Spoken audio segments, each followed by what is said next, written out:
Hello. Hello. Welcome to Mind Over Motor, Podcast 5. Welcome back, everybody. It's been a good week in cars, and we have things to talk about tonight. Yes. I'm Nick, and this is Sam. Hello. And we're not going to keep the Russian accents going that long. I only have so much of that in my soul. I guess topics right to it. Cadillac CT6 Vsport starting off. Seems beautiful. Absolutely. It's I've been a fan of the CT6 since they brought it out. And I think I know where they're going with it, but what's weird is all the cars I thought it was going to replace, it hasn't replaced it. They're all kind of still on sale. Mm-hmm. So I don't know. Maybe that's going to happen longer term, or maybe they're just like to sell a lot of overlapping cars. I don't know. We'll have to see. But this is certainly next level and bringing that car to where it needs to be. Oh yeah, for sure. What are the numbers for this? We could go over those real quick. The V Sport is going to be 550 horsepower and that's 627 foot-pounds of torque. Holy crap. That's a lot. Yeah. Arriving at 5,700 RPM. Yeah, so like not a terribly high revving motor, but it's that's plenty of punch. Holy crap. Yeah. And then there's going to be a normal non-V Sport version of this car, similar to like the Audi A8 with the 4.0T in it that isn't an S8. Yeah. It's going to have 500 horsepower and 553 foot-pounds of torque. So if you want the power, but with more of the luxury and suppleness of a traditional Cadillac, you can have that too. Man, I think these engines are absolutely incredible for the CT6 and are really going to take it to the next level. I'm really curious how the power delivery is. I mean, given the low RPM, I'm assuming it's very...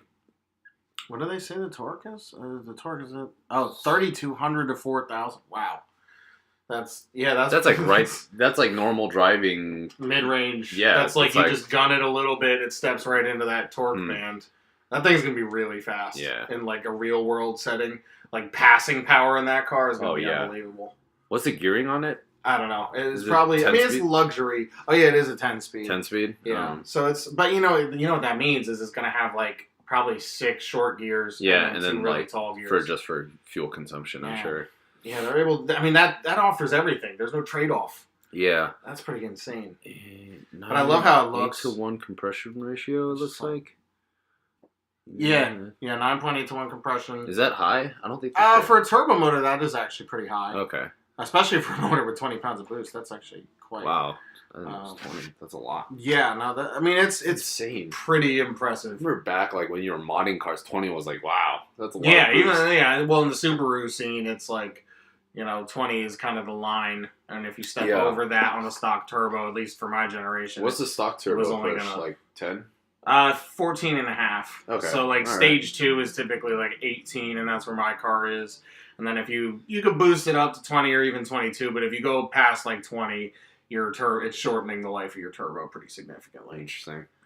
But yeah, I mean, we're so far past like that type of turbocharging. Like this is the hot V design. The too. Yeah, and this is gonna be this. I mean, if you didn't think Cadillac was back by now, in the traditional sense, like that is a Cadillac's Cadillac. Yep. And I mean even the non-V Sport one too, just the normal version. Non-sport version with that motor in it. Holy crap. Yeah. That is nice. A real like kind of king of the road type of Cadillac. And it's big. It's like a 5 Series type price with 7 Series type luxury and space. Yeah. What vehicles did you think they were going to take out? I thought when the CT6 came out, I thought it was going to kill the XTS and the CTS. I thought it was slotting kind of right in between those two. Yeah. And going to do both jobs. As of now, it hasn't done that yet. But, because the CTS is a bit smaller, and the XTS is just this massive whale of a thing. Yeah, it's really interesting. Yeah. Because I know they're trying to get younger buyers to the brand. I think this is a good step. I mean, this is probably not the right car for that market, but... Not for younger buyers, $100,000 or whatever it's going to cost. Right. It's going to be at least $80,000 for this car. Yeah, but I mean, for the segment it competes in, for the price point, what you get, I mean, the new interior, or the new, I guess, Q system looks okay. I've never used it yet, but I used it very briefly. I haven't driven, obviously, this, but I drove, and I didn't even drive the turbo one, but I drove the one with the normal 3.6 in it on a very brief test drive a couple years ago when it first came out. And I was really impressed by, how well-rounded the car was. It was very refined in every way everything it did. But, when you put it in sport mode, it sharpens up nice enough for that car. I mean, it wasn't the sport version, but, right. it was a really nice car. And the Q, I remember, was better than the previous generation thing. Gotcha. So, yeah, I mean, I'd be curious. I really want to, drive these and have a little bit more time with even the current gen. Yeah. Just to see more of this car, but I remember being impressed with the time I did have with it. And I think, it's good to see them finally stepping up the performance, because the top engine before this was still decent, twin turbo V6, 400 horsepower. But, I mean, a car that big, you're really not in the performance conversation until you're, over 450 or so. Yeah. So, I think it's good. And, it's going to be all-wheel drive. It's going to be really just a well-rounded car. I feel like with that much, I feel like you should have all-wheel drive, especially with that much power. In a luxury car. It's not like a full V model. You know what I mean? Yeah, you're right. Like, when they bring it to a full V, if they're going to go 700 horsepower, maybe you give it the rear-wheel drive. But even the M5, though, like, if they put a system like that in there, best of both worlds. Yeah, I mean, the new one does have the all-wheel drive. Yeah. Well, a lot of that segment is going there. So we'll see. I'll be curious to see if they really do like a full V model of the of the CT6, or if they just kind of keep it at the Vsport. I mean, I think for most people that would be enough. But yeah, I'm curious if they do a Vsport version. Like, what would it be? Like a full V, yeah. What would it be like? I mean, I guess it would just be the same engine with more boost. Like a higher tune. Like an RS7 kind of thing, like the S7 and the RS7. Probably the more same aggressive. basic engine, but different. More aggressive suspension setup. Yeah. For sure. And maybe rear-wheel drive. But it's a big car. I mean, I don't even want rear-wheel drive. Yeah, I don't know. In that kind of package, I'd be okay with the all-wheel drive setup. I think it does get hard at a certain point for these big, like we talked about last time with the M5s and stuff. It's like at a certain point you have so much power. If you lose the tail on a car that big and that heavy, you're not getting it back. It's very difficult to recover and keep control of. It's it's just there's a certain point where you can't really have your cake and eat it too. Yeah. And the answer is a all-wheel drive setup. And a smart one that isn't full like all the time. Like you can change. It feels like rear bias. That'd be kind of cool. Yeah. I'm down with that. So. Yeah, no, very impressive. Look forward to seeing this car in New York. I'm thrilled because it's the Cadillac's Cadillac. This is it goes kind of an old school kind of car. Old school with a new school with their new sporty feel for sure. Yeah, it's exactly the kind of car they need. Yeah, like the CTS, ATS is definitely, I think, has been relabeled, I would say, to be more like the sporty model. They're more like BMW was back in their prime. Yeah, absolutely. Like an ATS is like literally a wolf in sheep's clothing. Oh yeah, because it looks like the secretary's car, and you get in it, it's got this like razor sharp, awesome handling, and like it's that just thing looks aggressive. I love that car. In white, I would totally rock. Yeah, no, they're great. But the CTS is the same way. I drove the V Sport version of the CTS with the 6, and like that thing is like. It's a pretty big car, but it handles much smaller than it is. Has a magnetic suspension, right? It did. Yeah. The one I drove was fully loaded. It was a press car. I got to drive the first CTSV, the 2009 or 10. Mm-hmm. Yeah, I was at the Anaheim Auto Show in Cali, and they had that for test drives. Yeah. Yeah, I think they were just trying to make a statement, and that was insane. I had to like sign like 3 different waivers because it was like, I think it was like 360 horsepower. No, 550. 5? Oh wow! No, I'm thinking. No, I'm thinking the. No, you're right. I'm thinking they had the Mustang GT or Mustang something there. I think I'm getting confused. With that, I remember I test drove one of the Mustangs and then that, and I drove a Hellcat the next year. Oh my god, dude, it was awesome. Yeah, you gotta wonder what they'll give you the test drive keys to. I mean, I've been to some events where they did the old CTSV. Too, and it was like I remember the first year they had that. It was at Greenwich Concourse, and I was like, "Oh my god, I'm gonna get to drive a CTSV." Yeah, It's insane. And like, it was actually like the guy that rode with you was actually pretty cool about it. Yeah. So you got to open it up if you had the room, and like, yeah, I mean, it's a good experience. You can't expect people to get in those cars and be like, oh, I'm just gonna go around the block. It's a very comfortable car. It's like all right. Like, you don't have to be totally reckless, but like, if you're on the highway, giving it a quick squirt up to 110 is like acceptable. I feel like it has. My instructor was like, all right, cops are pretty not on the straight, so if you want a gun, go for it. Yeah. Usually they're cool about it. My guy had me stop at the top of an on-ramp, let the person in front of us go, and then like fun. Kind of launch. He said, get it in. We didn't launch, but he said, get through first and then gun it in second. Yeah. One thing they were strict with me was that you don't accelerate hard on the turn for obvious reasons, especially in the Hellcat, because there was an accident the day before.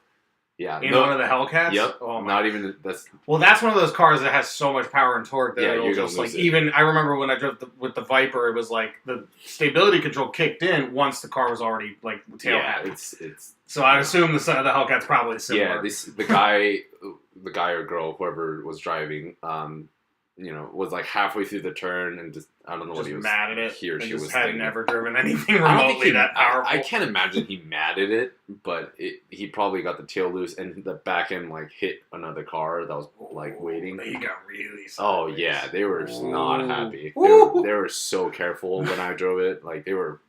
The guy was cool, but he was like when I was going on a turn, he reminded me like 3 times. He's like, dude, and I wasn't being chill. I wasn't being all rude or whatnot. But. Well, it is true. I think, and we'll get to that. That's a topic for later. Is like I do think the realm of what's necessary to have fun on the street. Oh yeah, the Hellcat leaps over that line and miles past. Yeah, I think it's just that has an amount of horsepower that is just completely ridiculous on the street.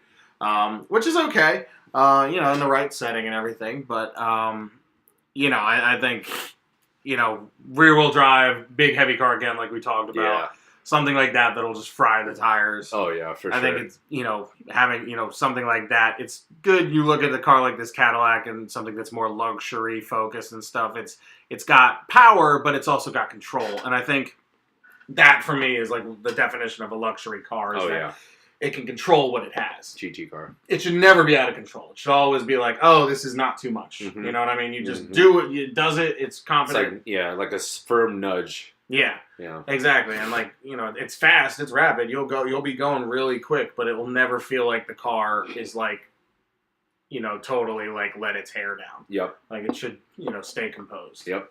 And with that. So, yeah. Seems like Cadillac's hitting it. I think $550 for that car is the right number for that model. And that price point is pretty on. Yeah. It's for what you get. That's amazing. High 5 figures, but that's, that's okay. Yeah. Especially at this point with Cadillac.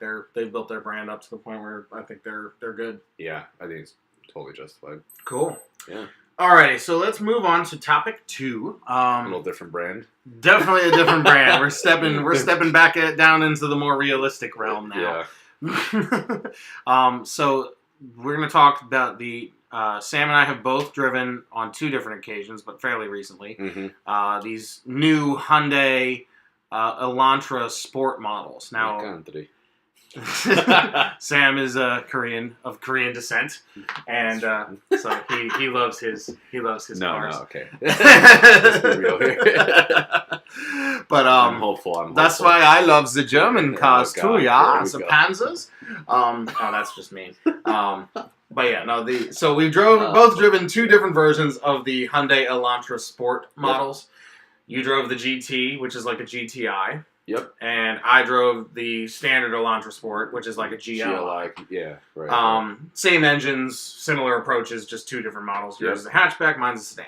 Yep. I guess we'll start with yours more recent. So what did you think? Yeah, so I guess some initial immediate impressions that I received. So I went into the dealership not even wanting to drive that car. I went in because there was a $40 Amazon gift card incentive.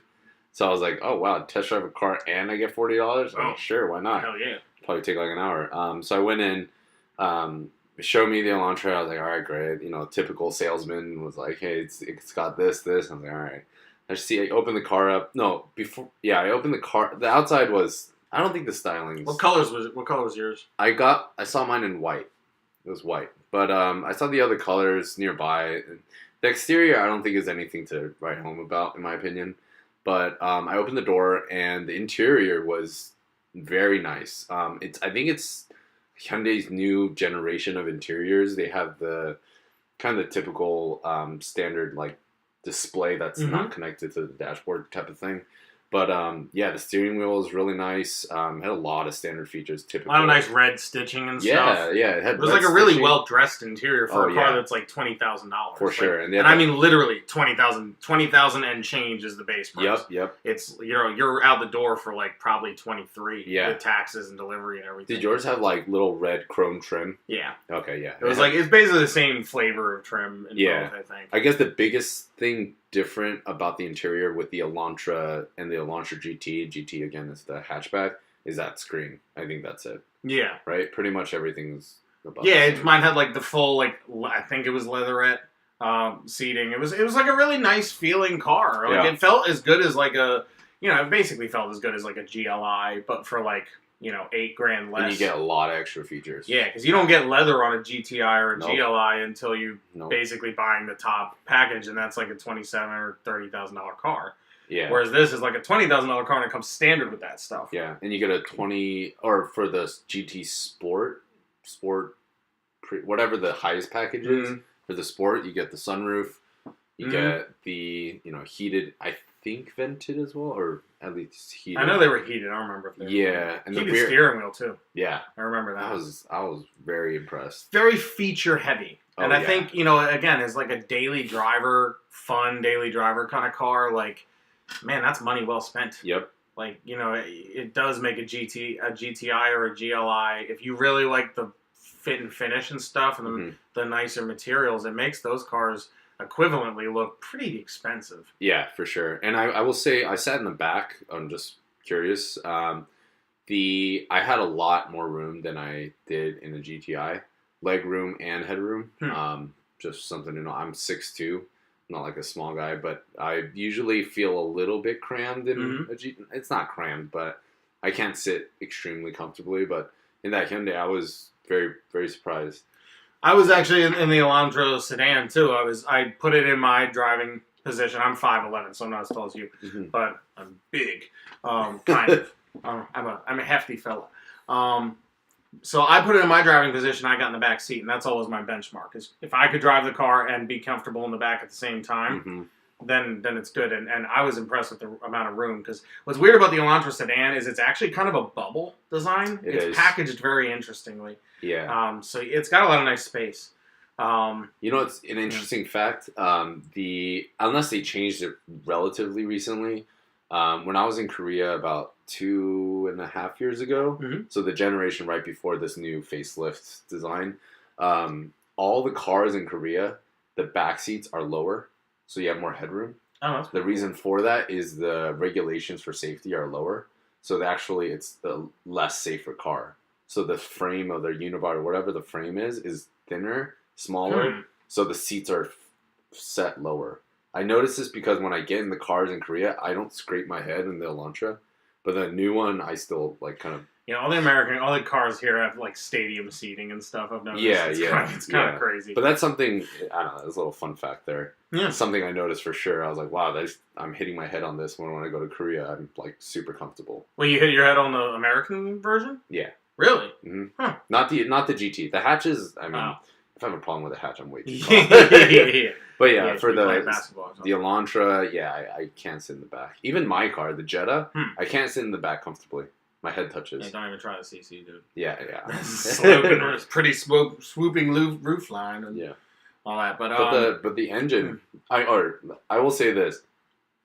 I turned on the car and I was blown away by the stock exhaust sound. Yeah. First of all, it's nothing amazing. But when you turn on a Hyundai, you don't expect that sound. You expect like me. Yeah, just like standard economy car sound, like nothing. Well, and even the previous gen Veloster Turbo, when I drove that, like that had an okay note to it, but it wasn't like this. No, if you revved it, it actually burbled and stuff. It was a pretty impressive little exhaust. Yeah, I was completely blown away on that. Yeah. Did not expect that. They've given it some character. I mean, I think they're very good at taking what other companies are doing really right, and at the sort of the forefront, and applying it to their cars for really, really reasonable amounts of money. Oh, yeah. So, I mean, effectively, and this car has good power. It's 200 horsepower and, good turbocharged torque power curve and everything like that. And it, it's got really nice on-road performance. It's certainly enough to be exciting. I wouldn't say it's a track. Nah. I don't know if it's a push it to the limit car, but it's a fun kind of go a little harder on the canyons type of car. It's a good backroads car, daily driver. You wouldn't be bored of it. No, I think it's a fun road car. It is. I did push mine a little bit hard, into an on-ramp or an off-ramp, and basically, if you push it, if you start to really lean on it, it starts to come undone a little bit because it doesn't have a limited slip diff. What's the suspension on the rear? Ooh, I want to say it's independent. Yeah, I think so, I think too. it is. I don't think it's torsion beam. No, I think it is multi-link. I remember reading that. Interesting. I think. But I mean, it was nice and composed, and it drives pretty tight. But it really needs a limited slip diff, and I think the new N models are going to have the limited slip. And for everyone else in the rest of the world, I believe this is the i30, right? In Europe, yeah, but in the U.S. it's Elantra, and they're getting the i30N, which I'm hoping we get some type of that. Yeah, that thing I'm kind of excited about. Yeah. I would maybe buy that car. I'd consider it, especially since it's going to be essentially a Civic Type R for $8,000 less or something. That's pretty solid. And I thought I would never say that. I'm not I mean, I love my country, but I never would consider a Hyundai new ever. Well, I mean, there's still a depreciation. Not even, even for for economy car, maybe, but enthusiast car, no way. I would never consider Hyundai or Kia or any of those. In the past, no. Increasingly so. I don't know if they keep on the trajectory they're on. For sure. I mean, I think we're talking. Yeah, the Stinger was pretty good. Promise. And I mean, again, I think it's best to lease it if you're going to do brand new. If we're talking best practices, they're great cars. Yep.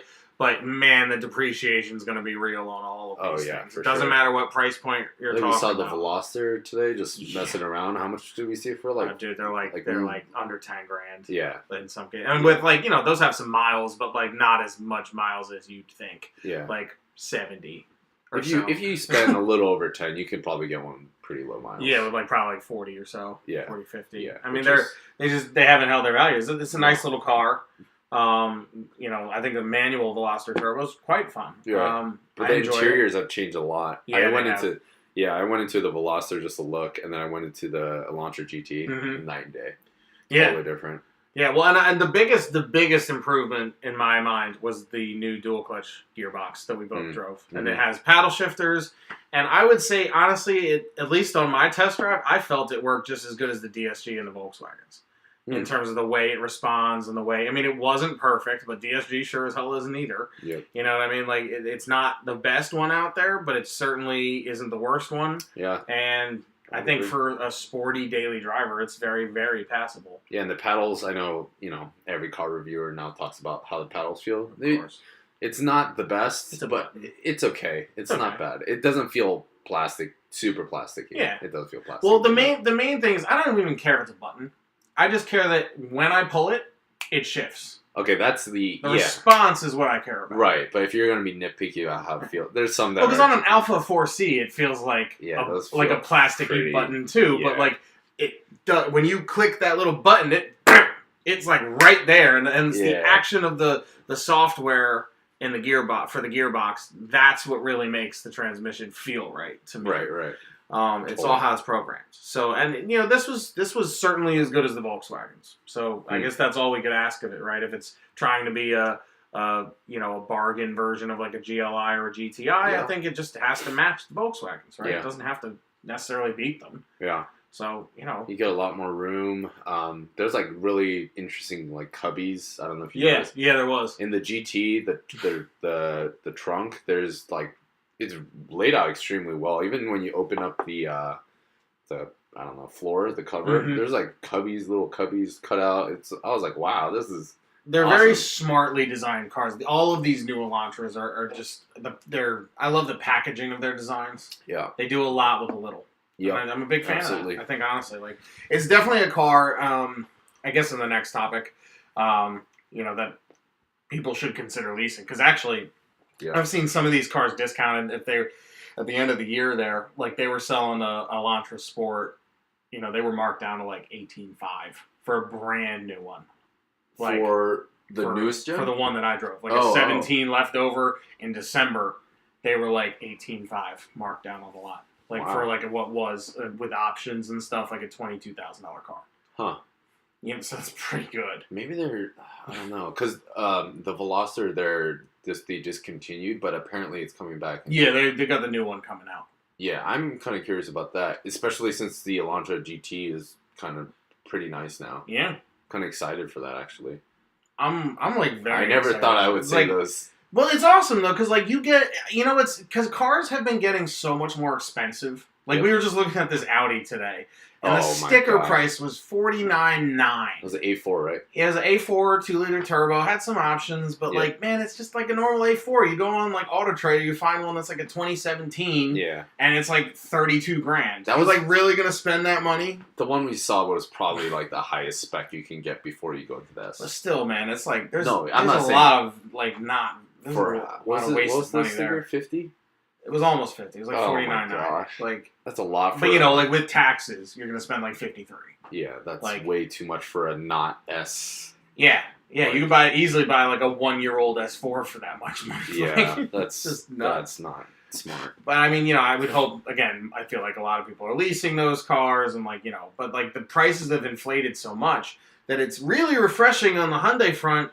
And, you know, with certain other manufacturers, too, like the BRZ, to actually see... FRS. Yeah. Well, you know, even those are a little expensive. That car brand new is like $26,500. It was supposed to be the low 20s. Supposed to. That would be a great $21,000 or $22,000 car. They should have a stripper model. They should have, like... Totally strip it out. Yep, like just radio, AC, and, like, cloth seats. Yep. That's it. I'd be down with that. But you know what? I bet that wouldn't even take it out, because I think a lot of that money probably came from the development process for that car. Because it doesn't really... What does it share? Doesn't really share that much. Maybe the engine. You know what I mean? Like, what do you mean? It's its own chassis. It doesn't share a chassis. Oh, gotcha. So a lot of the things they put on that car probably, you know, are bespoke to that model. Yeah, but I mean, Subaru and Toyota shared the cost in a sense, right? Yeah, they did. But I mean, there's not that many Subarus out there. Like, you know, I think there was like at least 2 of the Toyota versions for every one of the Subarus or something like that. Though, because don't quote me on that. I don't know that for sure. Right, but I think it goes without saying that. I mean, I think it's kind of obvious that there are definitely more Toyota versions than. Yeah. Well, it's cheaper. It is. FRS, like a little, but like a few $100s. No, right, but then like, why spend the extra money for pretty much the same car? Unless you really are in love with the BRZ, which Subaru, I like. You know, people like the Subaru brand and stuff. And they are supposedly tuned a little differently or something. Yeah, pretty much. I don't know. I mean, it's cool, but, you know, I think, you know, I don't think a BRZ or a GT86 at $26,500 is a good purchase. No. It just doesn't, it's not that much car. No. And I do think, like, especially if it's your only car as a daily driver, I think a WRX for the same exact amount of money is way more car. Yep. And it's more practical. Just the trunk space and the boot space and the FRS, BRZ are not. And the all-wheel drive. I mean, it's just a better daily. Yeah. Like, if they really want to compete, you know, as, like, you know, that kind of a price tag, I mean, they really needed to turbocharge that car. I would do a GTI over a BRZ or FRS. I think so. Day. Especially if it was like a single car. Like, that's not that practical. No, it's not. It's more practical than a Miata. I'll give it that, but it's not maybe like one step like above. even in Cali where you don't get any tough weather. It's again, daily driving that thing. Yeah, but I mean. But it's just good. Like, I love, back to the Hyundai things, like, I love now that there's, like, a $20,000 car with all of these features. Yeah, you get a lot. Yeah. That's huge. That's absolutely huge. I mean, it's good to see the value coming down now. Because everybody's been adding features and things have been getting more expensive. It's nice to see it trickling down. Yeah. And I'm you know, on the Hyundai front, I mean, we have that sport version. I wonder what Kia's going to do. They have their versions of it. I honestly am not well read up. No, they just have the thing that the Forte 5 or whatever. Forte 5 Turbo. Yeah. The XLE. The reason why I know this is because I was actually considering buying one. Like, legitimately. Doing some shopping.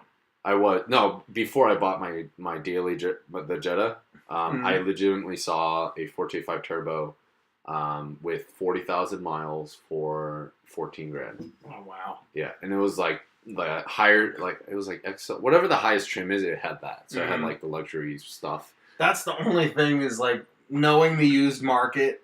These are awesome cars for $20,000, but they're even more awesome cars in 2 years for 12. Oh yeah, like sure. With like 20,000 miles on them. Yeah. Like it's. I mean, you still have 2 years from now. You still got 8 years left on the warranty and 80,000 miles left. That's actually wrong on the warranty. Huh? Really? Yeah. I thought it was 10 years, 100,000. It is for the original owner. You gotta read the fine print. That's so annoying. Yeah, I am almost 90% sure. Definitely not buying a used. No, you're still covered. I think I believe from what I remember, the reason why I think it's 6 or 7 years. Even that's pretty. No, it's still good, yeah, but still okay. It's not that. Don't buy it and think like, oh, I'm good for another 8 years. You're not. That's like the only saving grace to like a used Genesis from like 2014 is that it's still got 6 years or whatever. And that's only powertrain too. Yeah. No. I mean, when does a powertrain really go bad? No, what? Like that certain supposedly like Volkswagens and like the issue I was talking about is some cars with 70,000 miles on them have had their timing chain tensioners go and boop, there goes your engine. Yeah. So, if you don't want to fix that, I guess if you were still under an extended warranty, they would cover it. But, yeah. My dealership claimed I won't name the dealership, but they sold like a life, or not sold, it came with the car, but it's a lifetime engine warranty. For what? My car. Your Volkswagen? Yep. Lifetime engine warranty. Is that transferable? I don't know. I think it's dealer specific though. Like that dealership. Oh, so you'd have to go to that. Yeah, I don't even know what that means. Like I mean, I guess if you're, all right. So if it works the way that my girlfriend's does, she has a lifetime warranty on her Jeep Renegade, which is bumper to bumper, by the way, and it was worth every bit of the extra $2,800 it added. But for a Fiat Chrysler product, please believe that's going to pay for itself in the time that we have it. So if it works like that, they eventually are going to just write you a check for the value of the car instead of fix it. So you might get to 150,000 miles and then you blow your motor somehow or whatever, and then they're just going to it would be like $5,000 to replace your motor, but your car's worth $2,500. Here's a check for $2,500. You know what I mean? Yeah, but I feel like I would have to really fight for it. That would be like, when was the last oil change you did? When was the last this thing? Well, they will too. Oh yeah, like when was the last time you? If your shit's modded, forget it. I've heard forget it. Because think about the risk they're taking. I mean, yeah, they're going to put how much money into your car. Granted, it doesn't cost them what it costs you. That's the thing you have to remember. Their cost is like paying a mechanic like $25 an hour or something. But I think they're banking on like the people that kind of neglect like oil change, like typical, standard things. Yeah. So they can just write it. Well, they're also banking on the people like the complete opposite. That just like trade their car in, that don't drive their car that much. Yeah. They'll buy the lifetime warranty, never need it. I'm sure they made $2,800 extra. You can probably count with the fingers on your hand how many times they've used that. Probably. Who's really driving their car into the ground? And exactly. Hey, me and Gabby intend to. We're keeping that thing. Even when she gets another car, we're keeping the Jeep. Bumper to bumper is pretty awesome. Dude, it's freaking... Because of all the electronics, that car's built in Italy. Okay, it's got a lot of it's got some soul. It's a nice little car, but man, some shit's gonna go wrong. Yeah, for sure. So when she told me that over the phone, I'm like, buy that. Oh yeah. Don't worry about what it has. We're good. Give them a tip. Hell yeah, throw a little extra on top. It's gonna pay for itself. Yeah. But going back to the Hyundai sport models, it's very refreshing, like you said. I think it's great. Yeah. And I think, all right, to be fair, I've been knocking it with the depreciation, but to be fair, that's a hell of a lot of value. On the new car market, that's a hell of a lot of value for $20,000. And you're not even getting like a stripper model. No. The standard features on the car are pretty incredible. It's basically the equivalent of a loaded GLI. Yeah. Or a loaded GTI. Yeah. For $10,000 less. Yep. Right? Yeah. So you really can't argue with that. Yeah, so.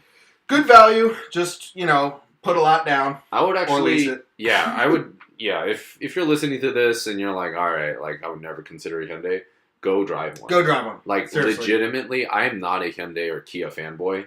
Mm-hmm. I was, like, kind of... I don't know about... I was blown away because my expectations were so low. But I was kind of pretty shocked. You know what was interesting is when I started Mind Over Motor back in, like, 2011, was kind of, like, during the area where Hyundai was really starting to pick up. There was the new Sonata, the Genesis, the Coupe, and the sedan. And so, like, early on during this whole, like, endeavor, I was driving those cars and writing about those cars. And I went, the one day I went and drove the Genesis Coupe.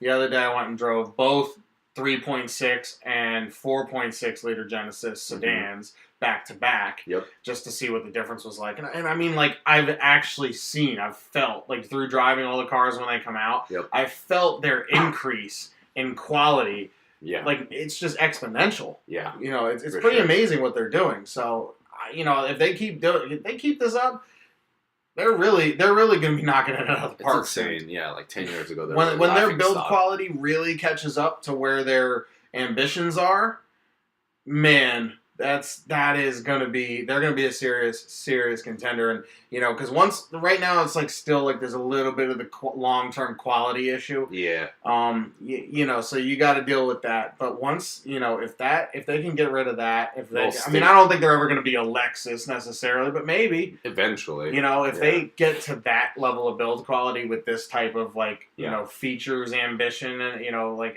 the substance to what they want to do. Yeah. I think they could be one of the top companies in the industry for sure. So yeah.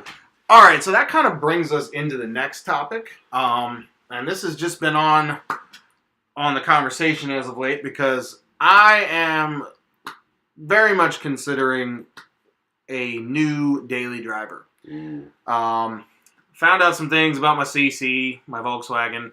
And just to remind anybody who doesn't know, my current stable is a daily driver, automatic, or DSG, Volkswagen CC. I've got a 2014 Mazda Miata Club that I love to death, but I do have a car payment on that. And I have a 2004 STI that I've had for like 11 years now or more. Mm-hmm. So I'm just looking to get rid of the CC and, find a car that works in balance with the others. So basically I found out that the CC is going to need some work. I've only got 5,000 miles left on the warranty right now. Mm-hmm. So it's going to need a little bit more warranty work right now. It's got the rear main seal that needs to be done. I'm going to take it in hopefully in the next few days and get that done, covered under warranty. Knock on wood. So, that'll get done. Yep. But then I'm just doing research to see basically, like, is this car worth trying to keep, run it, or is it really something I should get rid of? I've heard arguments for both. It's paid off, so it's like I don't really owe anything on it at all. Right. So it's like I kind of want to keep it. I love it still, but man, I don't know. The recent nail in the coffin is just researching more on the timing chain tensioner, and their propensity to fail pretty suddenly. And when that happens, pistons hit valves. And if you're out of warranty, your car's worth $300 in scrap value to whoever wants to offer it to you. So there you go. There's that. So that's your comfort blanket right there. Yeah. So basically, I have until 101,000 miles, and I'm at 96 and change right now on my extended warranty. And then after that, if my time and chain goes, I'm on my own. So it might be time to start shopping. Yeah. So he's looking for a car that's, still somewhat. It's comfortable. It's automatic. Got to be automatic because the other two cars are manual, and my girlfriend Gab has to be able to drive it. When her car's in the shop and stuff, she needs to be able to borrow it. So that is one of the contingencies here. Mm-hmm. So there's a lot of cars I would consider if I was looking manual that really aren't an option right now. And also one you can drive in crappy weather.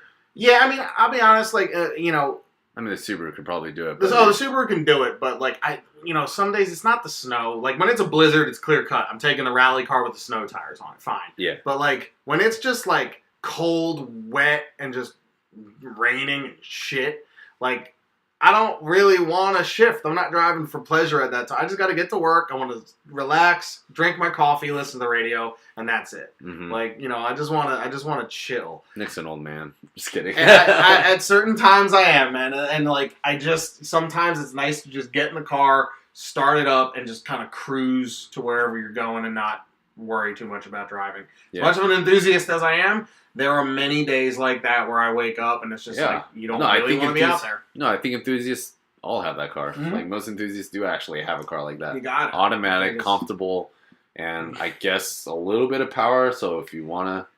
I will say, that is one thing that I think I do want, is I want at least enough power to be able to, like, command on the road. Like, you know what I mean by that is, like, I don't want to have to struggle to accelerate on the highway, or if someone's, like, not gonna let me in. I want enough horsepower to be like, no, F you, I'm going in anyway. Yeah. Like, and the Subaru is amazing at that. Yeah. Because, like, yeah, I know you have an Accord, but I got a 400 horsepower Subaru, and you couldn't get into that gap if you tried. Mm-hmm. It's not gonna be like that. But, you know, something with, like, the Volkswagen has, like, give or take 230 horsepower and a good amount of torque, and it's got enough zip. Usable. Yeah, it's got enough zip to do that. Yeah. So I just need something at least at that level. So what are your current choices so far in this early stage? The real question is, now, and again, I'm on this car. For me, this is a bridge. Mm-hmm. There's a few cars on my list that I want to get when I can really do the next payment. But like I said, I have a payment on the Miata, and I can afford a little bit more of a payment. But I'm not going to get near my absolute limit.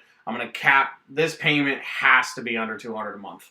Just for my own sanity's sake. I have other things in life I'm trying to do. Like, I'm not trying to blow all my money out with cars. Mm-hmm. It's a daily driver. So, you know, it's got to be sub $200 a month. And, you know, if we're talking a lease or something like that, or a purchase. And, you know, I mean, I don't need to spend more than I really need to. Right. You know, I think, you know, there's a lot of things you could get if you want to spend more. This is one of those scenarios. But how much do you really need to spend for what the job is, right? Yeah. And you do have your other two cars, too. Yeah. Well, I mean, the good thing is I have the newest car I have is, you know, a Miata. So that's pretty reliable. They're well proven. NC2. A lot of parts. A lot of stuff out there, pretty easy to work on. But, you know, I don't want to get something that's, you know, the Subaru is also in need of a lot of maintenance right now. Yeah. Things, and it's, as a third car, it kind of gets pushed off. So, you know, I'd like to be able to do more with that. So I don't want a car that's just going to nickel and dime me. Right. So what are your choices? Everything German is out. I'm just saying that from the front. Nothing German. I already have the German. I'm feeling like if I'm going to get rid of it, I'm going to go in a different way. Right. The basics are, I mean, all right. So I guess like I cringe saying this because it's just so not me. But like a Toyota Avalon. Please tell me. Mid-2000s Toyota Avalon. And everybody who knows me and is like, you're such a car guy, what the hell are you thinking? That, for the record, I think that is the ugliest Avalon ever built. I have no arguments there. That is the most hideous car ever. Like, I would not wish that car on anybody. Like, even if they were looking for... I totally agree from an aesthetic standpoint. However, for me, the reason I'm interested in the car is it's very substantive for what I'm going to use it for. I have a 70-mile drive every day, 35 each way. And it's highway, and a lot of the time it's traffic, and it's not the greatest, like, driving roads. I need, you know, for the car in this slot, when I want to have fun, I'm taking the Miata, the STI. For a car when I just want to cruise, I just need a big pillow. And this thing's got a lot of space. This thing's got a pretty nice interior. Okay, it has a lot of space, but you're driving it. Like, how much space do you really need? Well, here's the thing. So there are days... no, because if I have a late night, sometimes I'll go out at lunch, I'll park somewhere, and I'll take a nap. That's why it takes so long for you. Sometimes. But, you know, when I'm really dragging, I will take a nap at lunch. Or sometimes if you're just chilling in your car, like, you're just relaxing, you got some time to kill, like, it's nice to have more space. Like, when I go in the Miata and I'm trying to nap in the Miata, you know what that's like? Like, it's like you're just cramped. Yeah. You're like, I'm trying to sleep. Whereas this is like, if I go to my parents live 2 hours away, Yeah. so like for like a bit of a road trip, it's nice if you bring people with you. You got room. Like it serves a lot of practical functions having a car that All right, big. so we can check off that. You want something comfortable. You want something comfortable, with big decent space. enough. Sure. But it's also got a 3.5-liter V6 with like 270 or so horsepower. Like I've driven one. It moves pretty good. Yeah. It's got the zip I'm looking for. NA, but. So you'll get the immediate power delivery. Yep, and it actually gets pretty good mileage, I think. It can hit 30 on the highway, I think. Not bad. If you're cruising. Or it's like low 20s, but it takes regular, unlike the CC. Yeah. So, functionally, like from a substantive standpoint, the Avalon actually does make a lot of sense. But man, I'm just, it doesn't hit the car guy button at all. No. Like it goes terrible. It goes the opposite. For that. I think if you get the Avalon, it'd be like minus 20 points. The Avalon cancels out the Subaru. I think. It wouldn't. It's even worse than that. Oh man, yeah, so it's like I have half a Miata then, basically. Yeah, like I think if the Avalon's like minus 20. Dude, what if I put it on bags and wheels, bro? What if I like VIP the Avalon? I would say go get it crushed. Okay, so go to the junkyard and sell it for scraps. So there's that. No, If the practical mind totally wins, you'll see me rolling up in an Avalon. Okay, so there's the other option. I will slash his tires. Let's talk about other options. I'll do the road a favor. Oh my god. It's gonna be beige or something too. Oh my God. I'll get that like lime that mint green color with the white interior. I'm just gonna buy and that fake wood that's almost yellow. Like I'm gonna buy like a vinyl sheet of that fake wood and just do the entire whole car is fake wood. That'd be freaking amazing. I don't know. I'll buy a fake Rolls Royce. Like, to me, that would be fantastic. No, that's the thing. To me, that car is like almost so bad and so awful for me that it's kind of good and like image wise, like it's so bad. Like, but I get that for like small fun cars. Like I would totally drive a red Kia Soul because it's a novelty. It's like a funny thing. Like a green Sonic. I would have a blast in that. This is like the opposite. It's like the yin to my yang, basically. Like it's like the exact opposite of what you'd think I would threw want. up in my mouth a little bit. All right, so the other option with that is similar, but maybe a little bit better image-wise, is like a Lexus ES. It's like the same car underneath, but it's like maybe a little bit luxurier. Just so everyone knows. What year? Oh, I don't know. Like I might go with honestly, might even go back a couple generations because the late 2000s ones have that issue where they unintendedly accelerate. Oh, that's good. And then the ones before that are like probably, I think, a little bit better, or don't have that issue, shall we say. But they're obviously older, so they're going to have older car issues. Yeah, but, I mean, the ES generally is pretty reliable. Yeah, no, I mean, that's the other thing is like these cars are all like top marks. I mean, they're based on a Camry. These are well-proven powertrains. Mm-hmm. That's part of why I want this car. It's like it's a good car to have if you're going to have a high-mileage car. This is a good one to have. As long as it's been well maintained. Let's get a Lotus. It's a Camry. Oh yeah, totally. Just throw caution to the wind. It's a Camry. There's that whole avenue. Whether it's an ES or an Avalon, that's one option. It's boring. It's not a car guy's car. You're probably tuning out by now. Accurate. The other option, I want something a little more fun. I could get like a TL, a TSX, or an RL, as we looked at today, which is the odd flagship car that's, I guess from Acura's standpoint, it was a 7 Series competitor. From everybody else's standpoint, it was like a 5 Series if you really wanted to be different. Yeah. It's a nice car, though. I've driven one. It drives nice. Yeah, the styling's pretty nice. Yeah, it's pretty cool. Yeah, it's all-wheel drive, and it's sort of like an Audi, like a V6, and it's a cool car. I mean, I don't know if it's a cool car, but it's cool enough. It's okay. I was looking at like a TSX, but I don't know, man. There's a lot of reports of like excessive engine oil consumption and like failed piston rings and those. I think some people buy them and just beat the shit out of them because they rev really high. It's a Honda, right? So like, you just, I don't know. Yeah, the problem with that is like you're kind of hit or miss. But the other option I like is the Infinities. There's the G37, G35.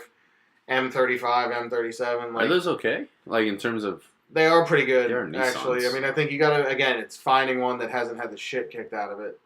It's, I think having an inspection done before you buy it. Well, if you buy the sedan, I don't think you'll have too much of an issue. Yeah, I mean, again, we're talking about, probably if I buy that, I'll get the all-wheel drive one, too. Yeah, those are pretty nice. Yeah, they're nice. The only thing is insurance. They're known for being one of them, like, you know. The sedan? I think all of them are known. Really? They're known for being a bit of a sports car. I'll tell you this. Have you ever messed with the infotainment systems on the older G37, really. G35s, the sedans? I've driven the car, I just didn't mess with it. It's horrendous. Really? It's bad? It's bad. It's terrible. I would argue worse than Q. Really? It's pretty bad. Is it just really slow? It's slow and it's not intuitive. It's really confusing. Oh, like they put things in. And I come from I'm a BMW guy, and I know everyone hates iDrive, but I think iDrive is pretty intuitive. Dude, I've been fine with iDrive since it came out. Yeah, but I don't get it. I feel like every review I watch, they're like, "Oh, iDrive's terrible." I think that was like a millennial thing versus non-millennials. Millennials understood it because it was like an iPod, and all the old people were like, "Oh my god, how do you work it? Yeah, there's no buttons; it's a dial." It's like, yeah, use an iPod. Yeah. Like, you know what I mean? But I digress there. But I don't know. In a way, like, I guess the favorites would also be like not the Camry Lexuses, but like a GS or an IS.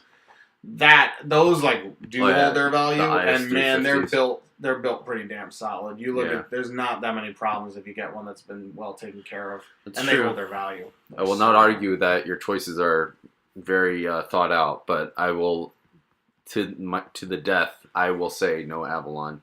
That thing is so disgusting. I am. Yeah, I mean, I like the idea of like a. I'm sorry if you own 350 or something, because that's at least like a sort of a sports sedan. Like I can get by, or like a GS or something. The GS is like a respectable 5 Series competitor. Like, that's a nice car. That thing pulls pretty hard. Hell yeah. Yeah, it's pretty nice. And it's like really nice. My friend had one briefly and it got rear-ended, but. I helped him buy that car, and I was like, man, I'd buy this car. Yeah, it's nice. A sick car. Got a lot of trunk room. Yeah. So, I don't know. There's thinking about that. The only thing is those higher-end Lexuses, the more special ones, they take premium, whereas the Camry-based ones take regular. So, for me, I mean, again, that's the practical factor. I have a 70-mile commute, and you're going to get less miles per gallon, probably. Less miles per gallon than CC, but guess what? Because the CC takes premium, and these cars take regular. If I buy a car that gets regular, I can get a car that averages 5 miles per gallon less and spend the same. How crazy is that? It's pretty nice. Things to think about, people. Yeah. But on the newer front, so the other option is a lease. I could look at these Hyundais that we were just talking about. And that's a legitimate consideration. It is, actually. I mean, a 2 or 3 year lease on these, on a Elantra Sport is a pretty exciting proposition. I mean, that's a really nice car. Yeah. It does get good mileage. Those take regular, actually. Yeah. It does everything I wanted to do. A lot of features. You do. The only thing I don't like with the leasing, though, is, you're effectively renting the car. And you can be fined for things. Yep, fined for things, going over miles. Like really small dings that they'll charge you up the wazoo for. You also can't get out of it when you want to.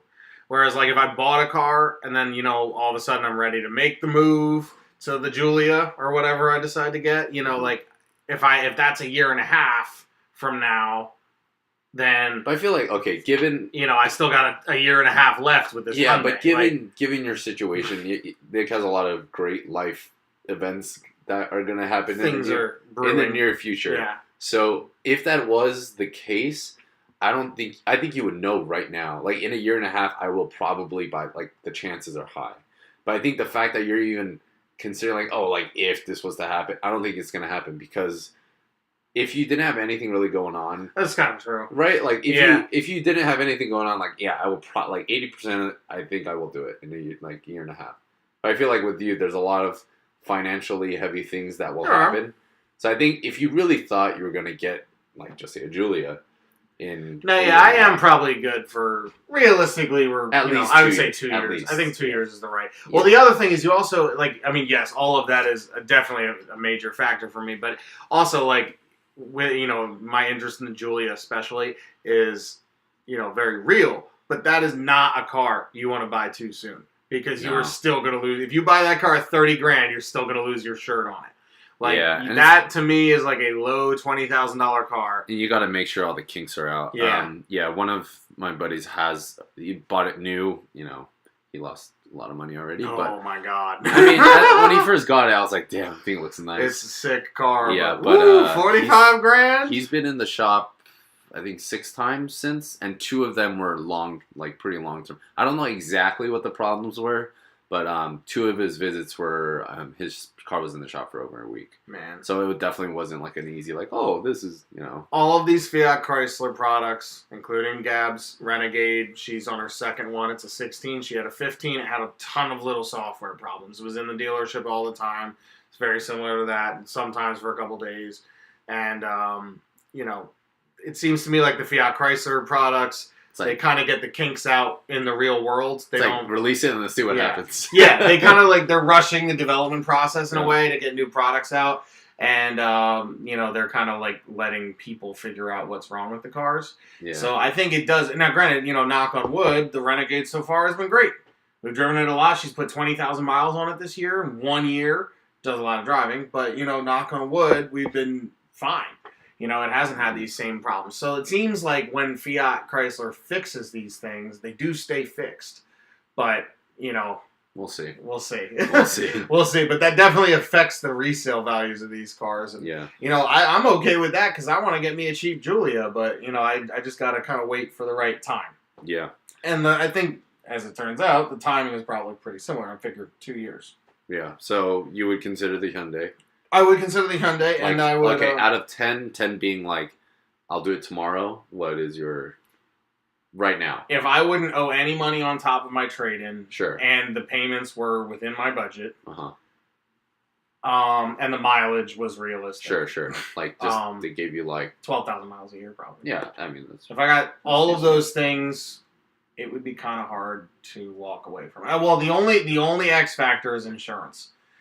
If an Avalon or something is way cheaper to insure than a new Hyundai performance model, that might also be the factor. You know what I mean? If the real cost is much higher, it's probably not worth it. Yeah, I'm sure the Avalon, it's pennies. It might, and then again, here's the thing though, with insurance rates. Well, it has horsepower, and it has a lot of people that buy it that are completely clueless about cars. So I bet Avalons, it's a huge car. I bet those get in a shit ton of fender benders. Not massive accidents, but little shit that the insurance companies have to routinely pay out for. I bet there's a lot of Avalons. I bet a high percentage of Avalons have little fender benders all the time. Interesting. That's a good assumption. Because Toyotas are, by and large, bought by people that really shouldn't be driving. Just saying, it's kind of true. Yeah. That a lot of their cars are marketed to people that just are trying to spend as little as possible on a Prius. car, and they really wouldn't drive if they didn't have to, and that's who will be having self-driven cars. Great, it's cool, but for right now, they buy Toyotas. So the other option is one other option is very similar to the Elantra Sports. Incidentally, it's the Honda Civic Sport. They're all called Sport in this segment. It's weird.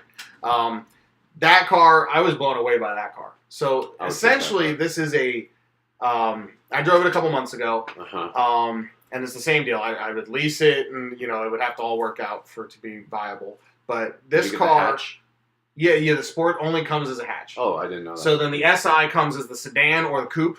The Sport comes as the hatch. And the Type R comes as hatch. Yep. Yeah. Gotcha. So the Sport, you got to really think of it like in practice, the Sport is an SI, is like a diet SI. Yep. That thing's pretty quick, man. It is. And I swear to God, it's faster than the CC. Because it's lighter than the CC. That thing is that thing's quick. It's really quick, and it handles really, really well. Yep.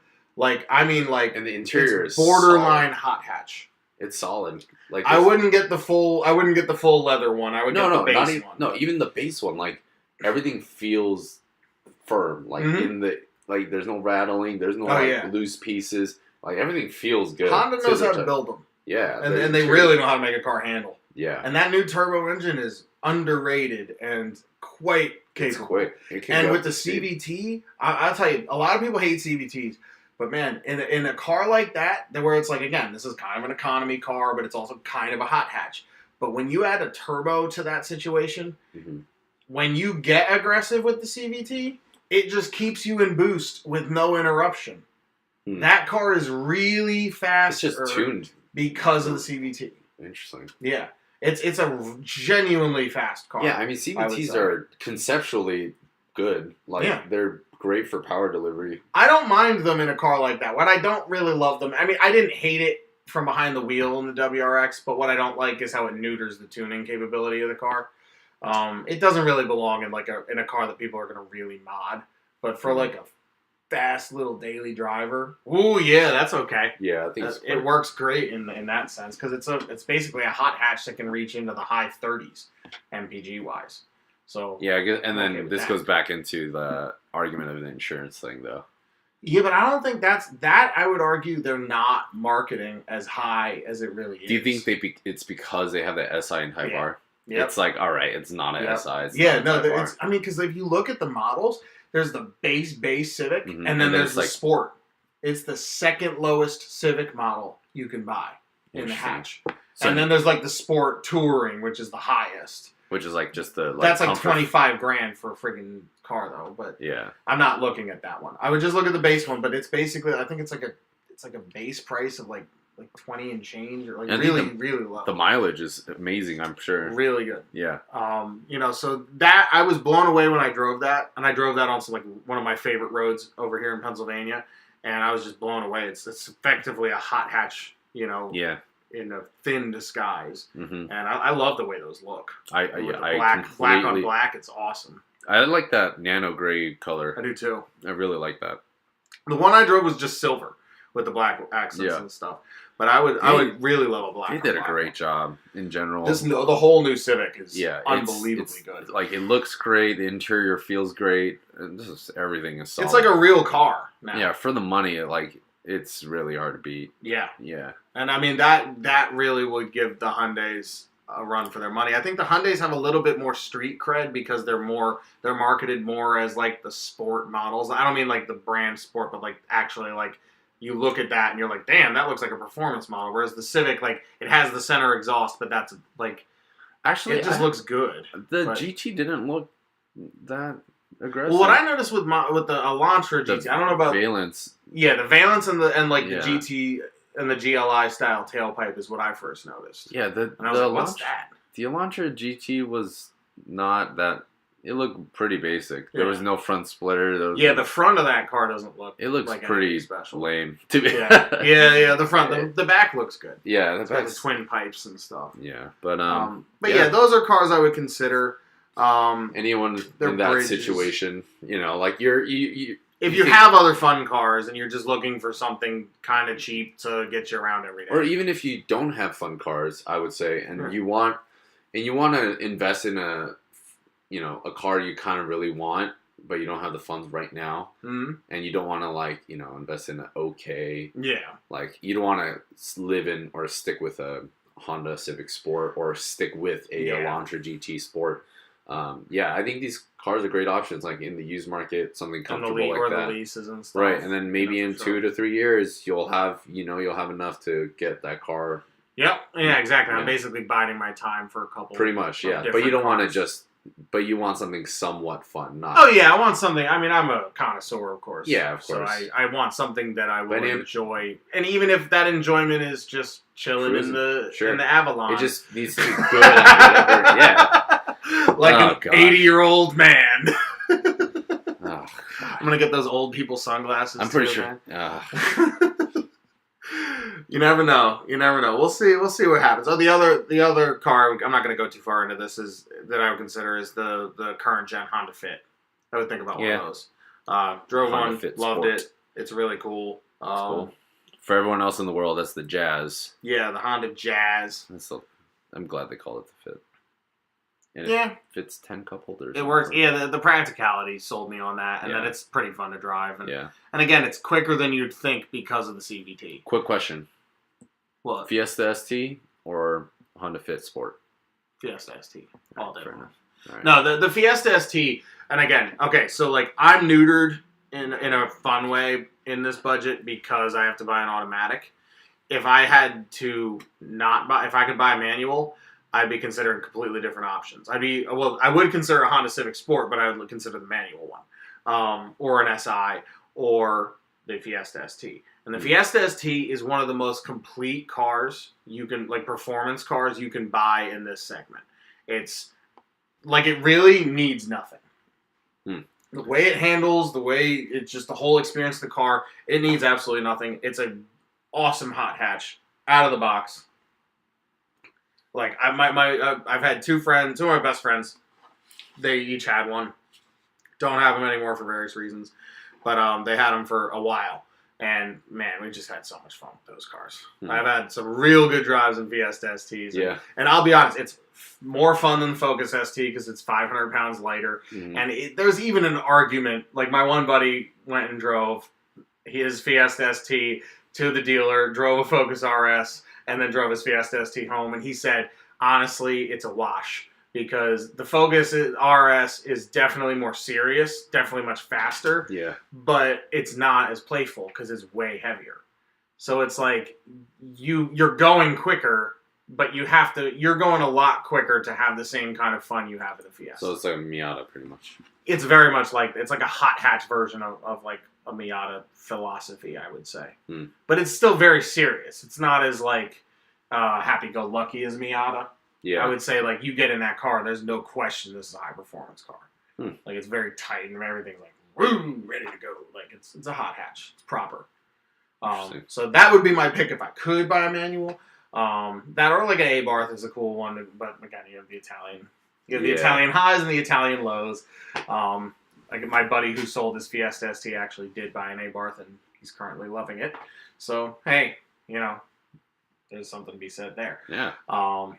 But, that actually, the Focus Fiesta thing kind of brings us into our next point here. How much performance do you really need? What we mean by that is, like, how much performance, I guess we'll cover, like, the context, like, where you'll be driving, right? Well, and also, I guess, like, what's the point of it? Like, what's the point of having a fun car? Right. Of any sort. Doesn't matter what you're doing, but, like, what is the end of the day, what box gets checked in your life? It could be whether you're... And we're talking, like, these cars not in a track setting, obviously, right? Or maybe even a track setting? Or if it is. I mean, honestly, it's an open-ended question. Let's talk about it. All right, let's see. So I had this thought the other day when I'm out driving with some people, and I'm in my Miata, and we're on these awesome back roads in my area, and we're just cruising. It's pretty tight. Opens up into the straightaway, and I just bury it, and I stay buried in the Miata, and I'm like into fifth, and I'm like looking, and I cross 90 miles an hour. I'm going about 95, and then I let off, and I'm just like, I let off, but I didn't like hit the brakes, and I'm just like cruising down this road at like 90 miles an hour in this Miata, and I'm just thinking, I'm like, how much faster would I really need to go in this situation if I had like my Subaru or like a way faster car? Like, I just couldn't imagine really that I would be having that much more fun. And don't get me wrong, I say this as somebody who's done a lot of really dumb things and a lot of really fast cars. I've been on a road that was similar to that in a Gallardo one time on one of those like dream car tours, and I had it up into third and fourth gear, and I was like $125 by the time I let off. I've done that. Was that more fun than 90 in the situation in the Miata? I can honestly tell you no. Like, in terms of like the amount of like joy and the size of the smile on my face, there's really not a huge difference. Even though the speeds are different, the pedigree is different of the car you're driving or whatever. But like, what is it? So like, what do you really need is the question. Like, where's the bar? Where like, I think at a certain point there's a diminishing return in terms of just the amount of joy you get back from the car you're driving. And I think I would actually like the Lamborghini more. You might. I kind of like being like, I might die today. You feel that way in the Miata, though. Yeah. Because it's so small and you're so exposed. But you're smiling. I was smiling in the Lambo, too. But no, it was it was a different... I kind of like the not smile until you're, like... I'm not smiling, and then when I like let off and I go back to the normal speed, I'm like smiling at that. I'm like, oh, I didn't die. That's kind of the way it is in the Miata, though. Like because you're so. I'm telling you, it's a different type of thing. Like the Lambos, and I guess I'll bring up. I had another story about another Lambo I drove in a very similar situation. Like when a car is designed for that type of performance, the normal speeds are so far within its comfort zone that you just don't feel excited until you are going insane. Like, I was on a separate day, separate exotic car driving experience. I was with my dad, and we were up in the mountains in New York, and there's this one road. It was like a 2-lane road, and I'm in a Murcielago LP640, and me and my dad, we're just cruising along. It's like the whole pack of cars, is just cruising along, and we're talking, and I think we're going like 40 or 50. I look down, we're going 115. Cruising, steady, 2-lane road, 50-mile-an-hour zone, steady cruising. It was like open road, but it was a 2-lane road in the woods. And like, it was not that exciting cruising at that speed. Getting there, if you get there at full throttle, that's exciting. But to actually go that fast, you don't feel it. The car is like so capable and so comfortable. To go faster. Well, but you'd have to. That's what I mean. Is like, but like at a certain point, if I did that in the Miata at the same speed, 115 on the same road, my adrenaline would be pumping way more in the Miata than it would be in the Lamborghini. I don't disagree with you. I agree with you. But if you're so why do you need the Lamborghini? To go faster. No, I know, but at what point? I mean, all right. So from like a brain chemistry standpoint, what's the point of going faster than you really have to? To feel the same. Then why not just save $300,000 and buy a Miata? No, because go 90. But you can go faster. But why? Because you can go that fast. But if it nets the same effect in your life, you can say the same thing. If I bought if once I hit like 120, 130 in my car, it's like rattling. I'm barely hanging on. I'm like having fun. Yeah. But I'm like, oh, I might die. Whereas if you did that in M5, it'd just be like cruising. Exactly. Cruising. And I would want to go more. Of course you would. You'd have to actually feel like you were. That's more fun to me than just like maxing out. Like I think the idea of it might be more fun. Yeah. I have to question if it really is. No, yeah, I like the idea of it. Isn't that the whole point? If it is. Yeah, that's. I like the idea of. I've kind of gotten out of that. I like testing myself to like reach that limit. And if the limit is 130, that's not much of a limit. No, it depends on where you are. 130 miles an hour on a back road in the woods is a lot of speed. Yeah, but I mean... Versus on the highway, if it's an open highway and there's no traffic, it's not, in a competent car, it's not that fast. Right. You know what I mean? Like, I guess that's what we're talking 5 or something. It's all context. It's all context. Right. But, I think... I remember when I first had this realization... I was in... Or you're a Miata fanboy and you are tunnel visioned. Well, no, I think the Miata brought the realization out. It was not until I owned one that I realized these things. And that one day I was cruising into New Hope in Pennsylvania behind a Ferrari F430 Spider. And we were cruising. The guy he just on the back road heading up to the town. We were cruising at like a 65, 70 at a brisk pace, but just cruising. He wasn't going like flat out. I wasn't going flat out. We were just holding a fast pace. We slow down. We cruise into town. And as we're doing this, I'm realizing he spent $250,000 on his car. I spent $2,500 on my car. And we're having literally the same exact amount of fun right now. That's different, man. I don't think so. Okay, if you're talking that exact moment, we are having the exact same experience. Yeah, okay, fine. I would agree with you.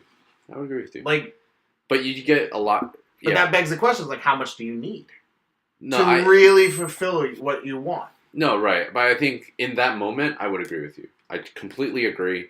But yeah, the guy who buys the Ferrari is not... He wants it for the sex appeal and all. It does other things for him. But exactly. It's all... But if you're talking about just that moment, yeah, I wouldn't argue with that. Like, completely agree. Or like the actual experience of driving in the real world. Again, now we're talking sort of in the real world here. We're not necessarily talking...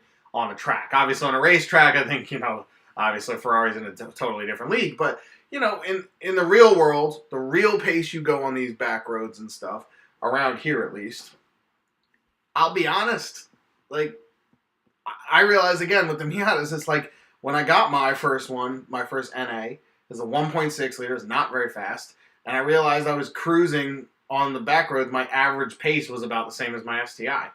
And I'm like, like, I'm not really going any slower, even though it's a much slower car. Yeah, I mean, I think it goes without saying Miatas are more direct, more, enthusiast focused, I would say. Yeah, I don't think anyone denies that. No, it's different. It's not even necessarily an argument for the Miata. It's just like, it made me question. It's like, okay, well, I used to think I needed all this horsepower. I used to think I needed this, this car and the recognition and stuff like that. But in the end of the day, if you're really just about your quality of life, like how much, what do you need? What really gets you there? What really is going to put you where you want to be lifestyle wise? But like you said, it's all based on, it's in a way kind of subjective. It's totally subjective. Yeah, but I in a way it's not, because I would agree with you. Like I feel like if I owned a Miata, I honestly would not enjoy it as much as most people would. I think I would enjoy it. I once thought that too. No, but I'm very my brand of choice is BMW, and it's kind of not a Miata type. It's the opposite of a Miata. Exactly. It doesn't let it tear down. It's kind of like a composed muscle car type of feel.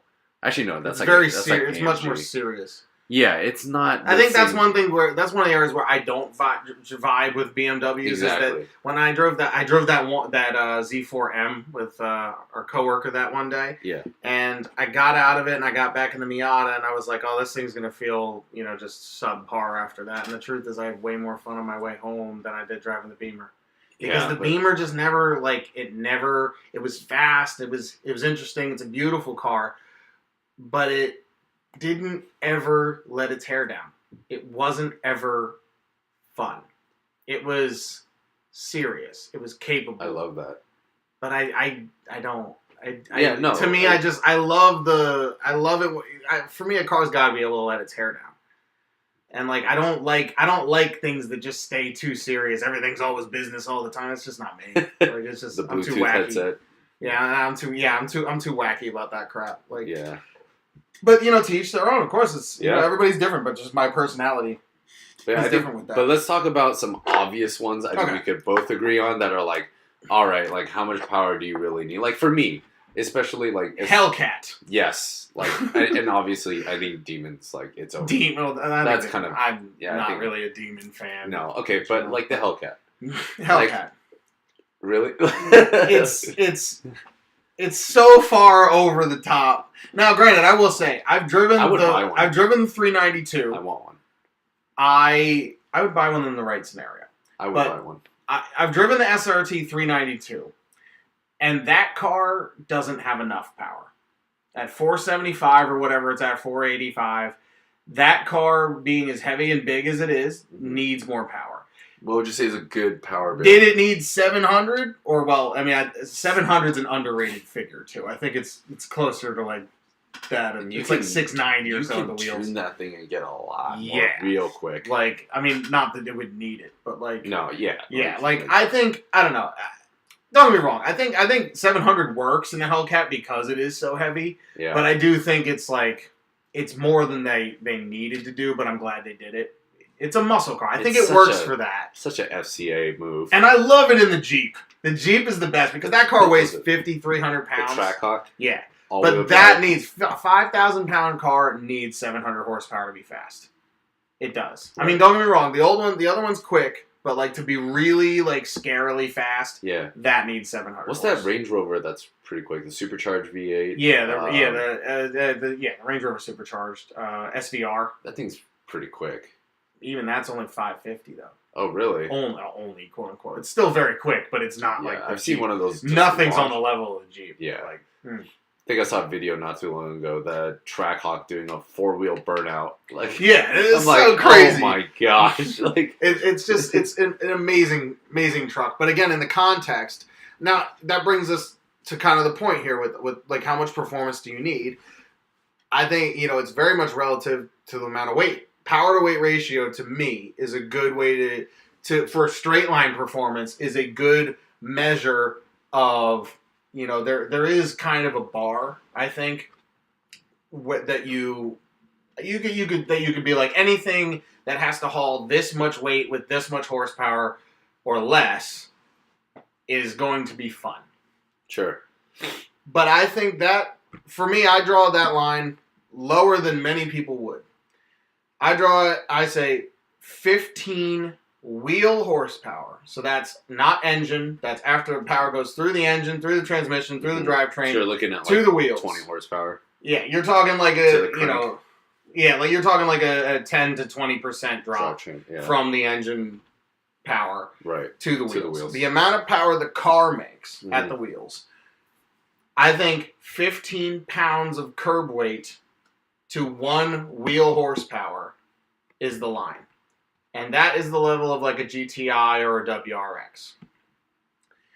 That's the line? That's the line. Wow. That's pretty low, in my opinion. Well, that's what I mean. And now, for reference, the Miata is 17. I love that car, but that mixes that power with handling, and that creates a different recipe. If we're talking just straight line performance, I think that is kind of the line where things are exciting. I think, in the real world, again, we're in the real world, not talking crazy on a racetrack. We're talking in traffic. A WRX is a pretty quick car. You know what I mean? That gets off the line. It's pretty damn fast. The GTI is a pretty fast car. Now, anything below that, a Koenigsegg 1-to-1 at the complete opposite side of the spectrum, that has, not at the wheels, but at the crank, 1 horsepower for every 2.2 pounds. It's freaking insane. So from 15 down to 2.2, that's the spectrum here. Now, for reference, the Panamera Turbo that I drove in Amelia had about 11 wheel horsepower per pound. Or 11 pounds per wheel horsepower. Mm-hmm. And so that brings that, and my STI, I think, is like high 11s or 12. Something like that. Gotcha. So, give or take, that's kind of the range. Is your Koenigsegg way down there at 2, WRX is at 15. But I think anything sub 15 is enjoyable. And it gets exponentially crazier. But I think if you're below 15, you're in the conversation. Yeah, I agree. But I think we're talking like limit here. Like, what's too much? Okay, yeah, too much. I mean, I think. Yeah, I would agree with I don't know. I mean, I think, too much of that Let's list some cars. Let's list some cars. What has too much? Well, again, what context, I guess. Yeah, okay. You know what I mean? Yeah, you can say, like, if you're going to Vegas in a Hellcat, that would be... Yeah, I think a Hellcat in Texas or in Vegas, like that, where you have, like, wide open roads with no one around, I think a Hellcat works fine. Yeah. I think it's hard to have fun without horsepower. How about, I think everyone can get an idea for this, maybe, like, a medium-sized suburb with, like a couple short straights. I feel like we kind of get the... Yeah, so, like, kind of like the New York metropolitan area. Sure. But not the country. Sure. So if you're We're talking if you live in the immediate suburbs and right. you have highways and you have like sort of side streets and maybe a couple off ramps. Sure, I think that's a good one. Let's start with that. With the so I think what's interesting. Much? What's interesting with that is I think in that scenario you do kind of need horsepower because most of it. Most of your driving is going to be in and out of traffic. It's a populated area. There's not a huge amount of like endless corners to carve. Actually, what about how much performance do you really need to have fun? Yeah, that's what I mean. It's like to have push the car. Basically, I guess so. How much? Yeah, I guess the thing is, how much performance do you need to have fun? Where if you keep adding, you lose. Like the returns on adding more are very it's very just diminished. Scary now. Or just like you're not really having much more fun. Like I think in like many scenarios, like a Koenigsegg is amazing. But in real world scenarios, how often is that much better than like a 488? Well, like you know what I mean? Was it like a Camaro ZL1 and 1LE? Yeah. Like I think that is too much car to be honest. For a road. You mean the ZL1? Yes. Yeah. I think that's unless you're a professional driver, like you really can't. That is a lot of car. Yeah, you legitimately cannot use the entire car. I don't know. I don't know. It can do really well, but you cannot. But in that scenario, like what we were describing in the suburbs there, like on the highways, you could use that power. No, yeah, I guess I'm talking more around town. You couldn't. I guess I'm more talking like even in the canyons, like just say canyon roads, like that car can do well, right? But would you want to even push that car? It's like driving a Viper ACR. It's true. Like it can do it. Yeah. Are you going to do it? And if you're a professional driver, maybe. But, like, you know, if you're just a guy out enjoying his Sunday and, you know, what's at stake is falling off a 300-foot cliff and dying, are you really going to push that? Like, it is true. I mean, the realistic bar is like, okay, you know, everybody loves to quote numbers and stuff. Yeah. But at the end of the day, you want to go out, you want to have fun, and you don't want to die. Or get, and I guess in a way, or get a massive ticket. Oh, yeah. I think that is a factor. And now some of these, obviously, you know, to drive these cars and have fun, at a certain point, you do throw caution to the wind when you're doing, you know, 90, even in the Miata, where I'm doing 90 and a 40. Right? Yeah. Like, if I got pulled over doing that, oh my God, that would have been, you know, that would be a huge ticket. Yeah. But, you know, that's a Miata. Let alone a friggin' Viper that, you know, you're hitting third gear and you're over 100 miles an hour. Yeah. At the beginning of third. I saw a little news article with this local guy who got ticketed for going 155 on the 160. Hellcat? Yeah, and I was like, when people were all surprised, I'm like, what? Like, do you know what a Hellcat is? It's not that hard. I'm pretty sure you could have gone way over if you really wanted to. Oh, yeah, I'm sure the cop got him when he was braking. Yeah, exactly. Yeah, no, that's not that fast. Yeah, like, I understand, like, for the average Joe, like, wow, like, why do you even go that fast? I'm like, that car can go way fast. Well, you have to also consider a lot of, like, average people think 100 miles an hour is fast. And the truth is, 100 miles an hour in a car that's capable...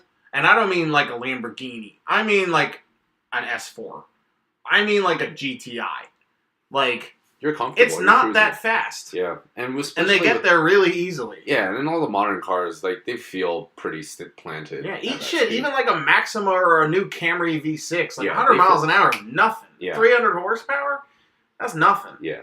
That's, like, so easy. So, you know, I remember there's the Dr. Phil episode where, like, this kid was street racing and Dr. Phil looks at him. He's like, you went 100 miles an hour on a public road? I was like, yeah, dude, a Lambo does it in second gear. Like, it's not that hard. A lot of people do it very easily. And, you know, if I had, you know, honestly, like, you know, in the Subaru, like, I've been well over 100 miles an hour many times on roads that were not highways, or they were close, or even 2-lane roads. They were close. This was, you know, years ago. They weren't. You know what I mean? Like, back in high school and stuff, you're playing, you're learning the ropes. Like, there's a couple 1-lane roads where I did a $120, and I'm alive today, and I probably wouldn't do the same thing in the same spot. But woo, what a rush, man! You know, 100 miles an hour on the highway is nothing compared to that. Like. But yeah, like, what's too much? And so, then do you need a car that can do 120 down a 1-lane road? You know, like, it depends on the context.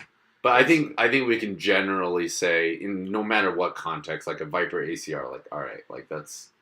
Like, no... It's hard to use. I haven't driven an ACR, but I drove the normal one. I haven't, but I think we can just, without even digging into it too deeply, it's like... The gearing's too big. Like, and it uses the gearing. Like, it has enough power to actually get through first gear like most cars do. It just happens to have 640 horsepower.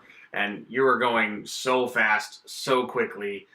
I do think that's too much car for the road. And I think it can't do the relaxed thing like a Porsche or something can. Like, even though these Porsches, like the new 911 Carrera S, can do 60 in like 2.9 seconds. That's ridiculously fast. Yeah. But... it can relax. You can go to dinner in it and not break the law if you don't want to. Whereas a Viper doesn't like to do that. A Viper wants balls to the walls or nothing. That's definitely on the more extreme, probably the most extreme side, actually. Yeah, I mean, I think the ultimate thing these days is finesse. The cars have to be able to do both to really be commercially viable in the sports car setting. Yeah. So, but, I mean, my God, the capabilities of some of these things are insane. Yeah, I would say the borderline...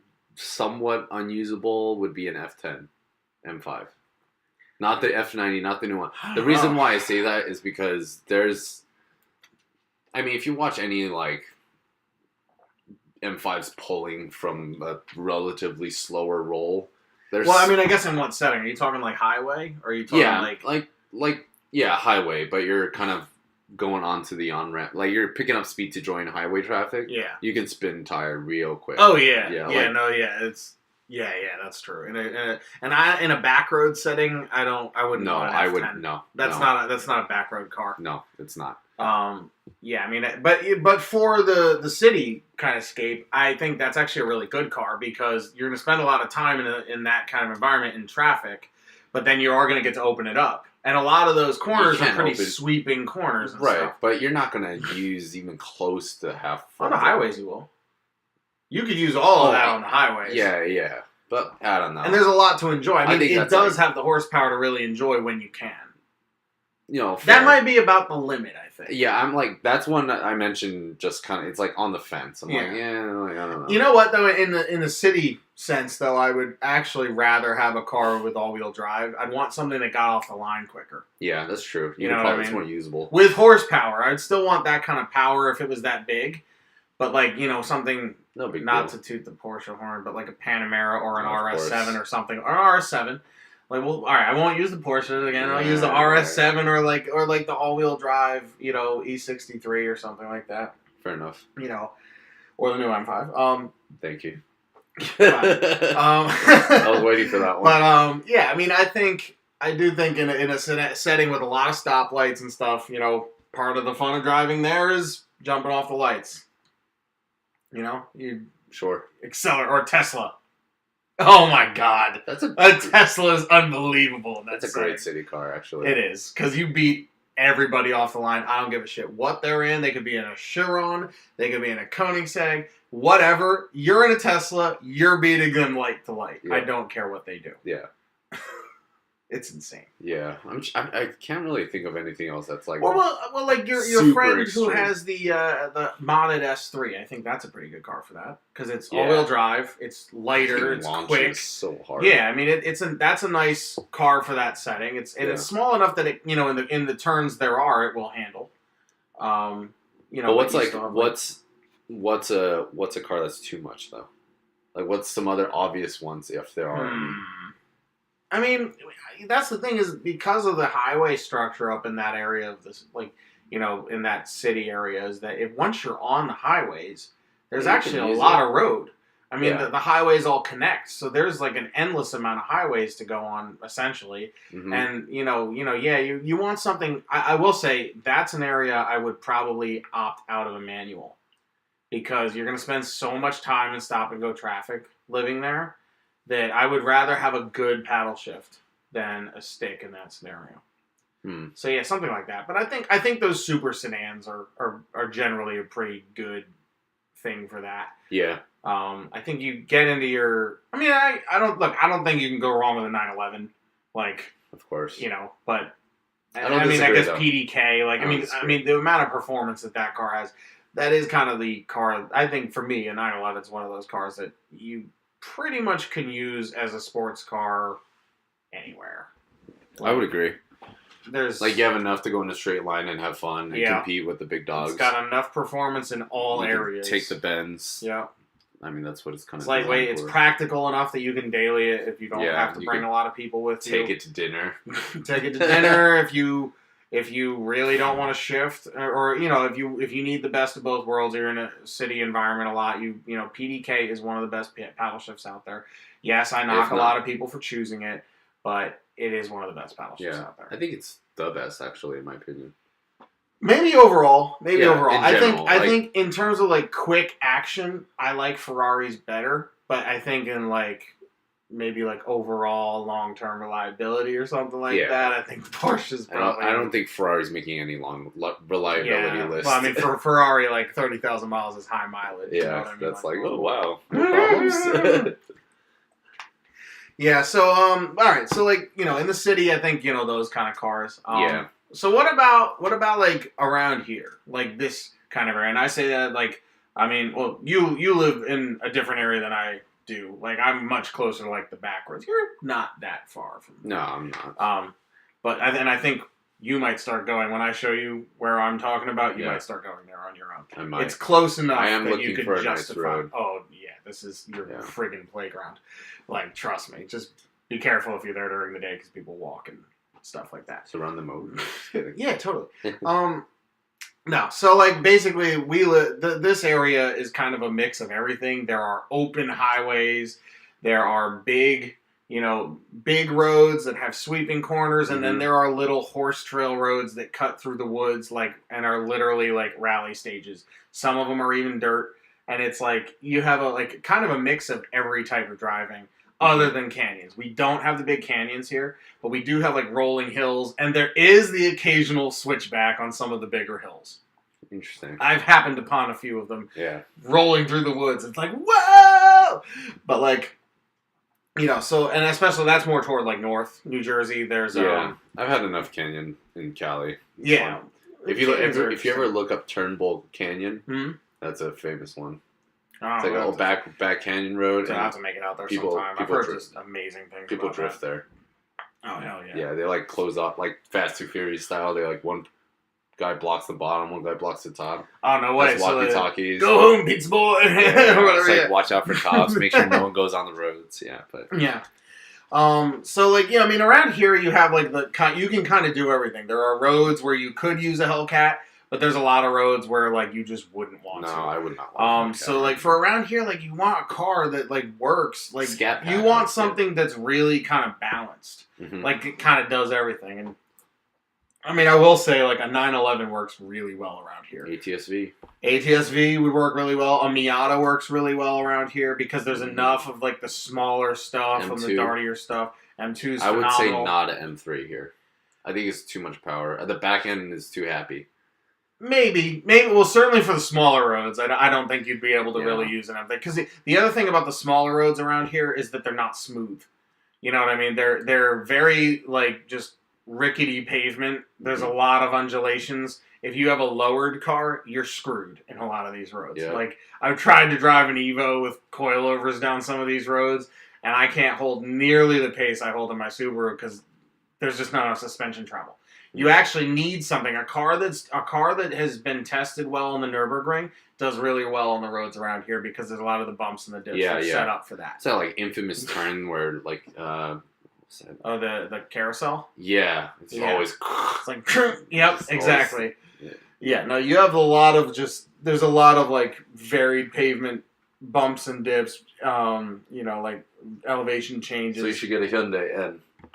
That'll be a good car around here. Because it's tested on the Nürburgring. Yeah. Actually though, like a GTI or something. There's what I love about this area is that you can find a place to use any kind of car. Yep. But if you want a car, if you had one car around here that really could do everything, man, I think my ideal car overall would be and I put thought into this.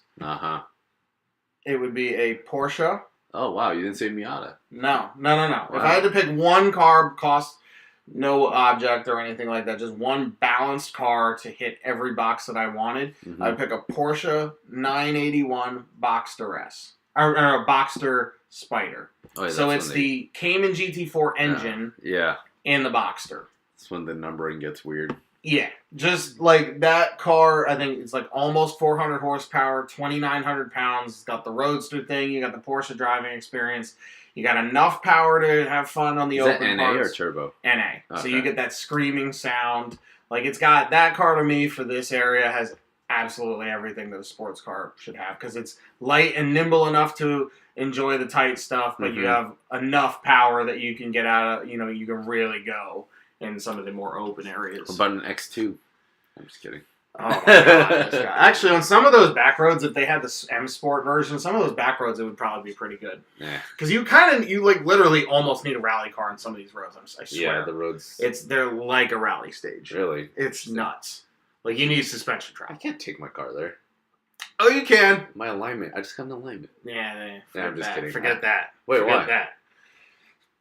There's some potholes there, man. It'll eat your car. I have a lifetime alignment thing. No, with coal. No. I bought it from the shop. Oh, yeah. You're good. You're good then. Yeah, you're good. Yeah, we'll go. I do it every week. But yeah, what would you pick for an area where you could use anything but everything exists? So if you want to enjoy everything. Yeah. You know what I mean? So you said 981? 981 Boxster Spider. That's a good choice. That's a good choice. A 911 is also, you couldn't go wrong with it. Yeah. I would say I haven't driven one, but I would guess a Focus RS. I know you can put the power down though. That's why I'm thinking you can use the shit out of that. Yeah, an M2. An M2 stock is actually kind of high. It has a decent amount of travel in it. So, yeah. Yeah. It's not. I mean, almost every other one is modded. No, you'd be fine. You don't need like a lifted rally car. No, yeah. Like you just can't have like it's slammed. Like it's like lowered for the stance, man. Like that shit doesn't fly on these roads. What car you're referring to. If you want to go fast, oh yeah, that pet peeve is shit. There's a Subaru we saw a few times recently, and it's lowered on coilovers, and it has a stock downpipe, and basically the guy spent lots of money on things that don't really improve the car at all. It's a show car, pretty much. Yeah. It's a show car. Which is fine. That's what he's going for. Buy a stock Impreza and put an STI body. Oh my gosh, no. This goes back to our podcast about the badges. Wasting a good car. No. All right. Well, back to the topic. Focus RS, M2, or wait, I can't. That caliber is all. Yeah, I'm trying to think. Is there anything? So basically, like lighter, like not too heavy with like high 300 horsepower range, basically around 400 horsepower. Right. Actually, that's a good balance. I'd probably do rear-wheel drive Focus more than all-wheel drive. Yeah. Yeah. So I'd probably do the M2 over the RS. I don't think you could go wrong with an M2. Yeah, but or a 1M. Ooh. 1M. And that has the collector status too. Yeah. That's like, it's someone at the box spiders. There's a guy that drives that thing in Philly. Mm-hmm. Like, it's a white one. Yeah. I think I've seen it. It's a real one. Does he go to shows and stuff? I think so. And I've definitely seen him. He leaves it clean. It's like not crazy. He might have lowered it, maybe. Yeah. But it's like real clean. Does it have like BBSs on it? I think so. I want to say, Dude, I've definitely seen that car. Oh, it's nice. It's a nice car. Yeah, no, that's an amazing car. The 1M is that would be an awesome car right here. All right, so I guess what's the next? Let's see, canyons. What about canyons? Canyons? Or for LA. All right, how about LA, right? You know LA better than me. In the city? Just living in LA area in general. Like if your fun is going to be in the canyons, the highways are always stuffed full of people except at night, and it takes you... No, actually they're decent. I mean, the highway, like, to be honest, in LA, you're not going to have any highway fun unless it's past 2 a.m. Yeah. You're really not. Like, interesting. Like, out here, I would say past 10 p.m., like, it's fairly open. It's pretty open. It's pretty open. Like, in LA, like, rush hour time here will probably last till, like, 9 p.m. Oh, wow. 10, maybe. Holy crap. Yeah, it's always packed. Damn. So, yeah, don't even think about it. So, given that, I know from experience, you probably won't want a car that can do highways, like, specialize in highways.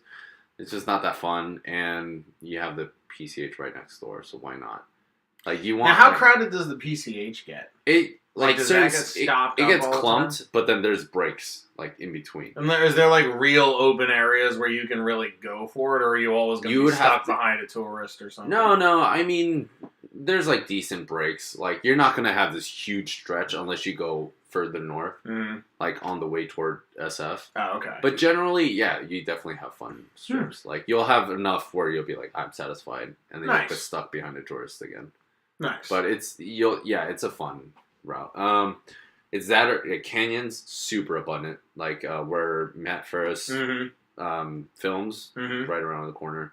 Yeah, and there's canyons just like that all the time. Like that whole area, the Rockies, anywhere. Yeah. So you won't have a problem. So it's mainly going to be a car that can, you can have fun straights. And the thing is, on PCH, you're not going to want to go that fast. You just cruise. It's kind of cruise. So you want something that can kind of cruise. Yeah. Too.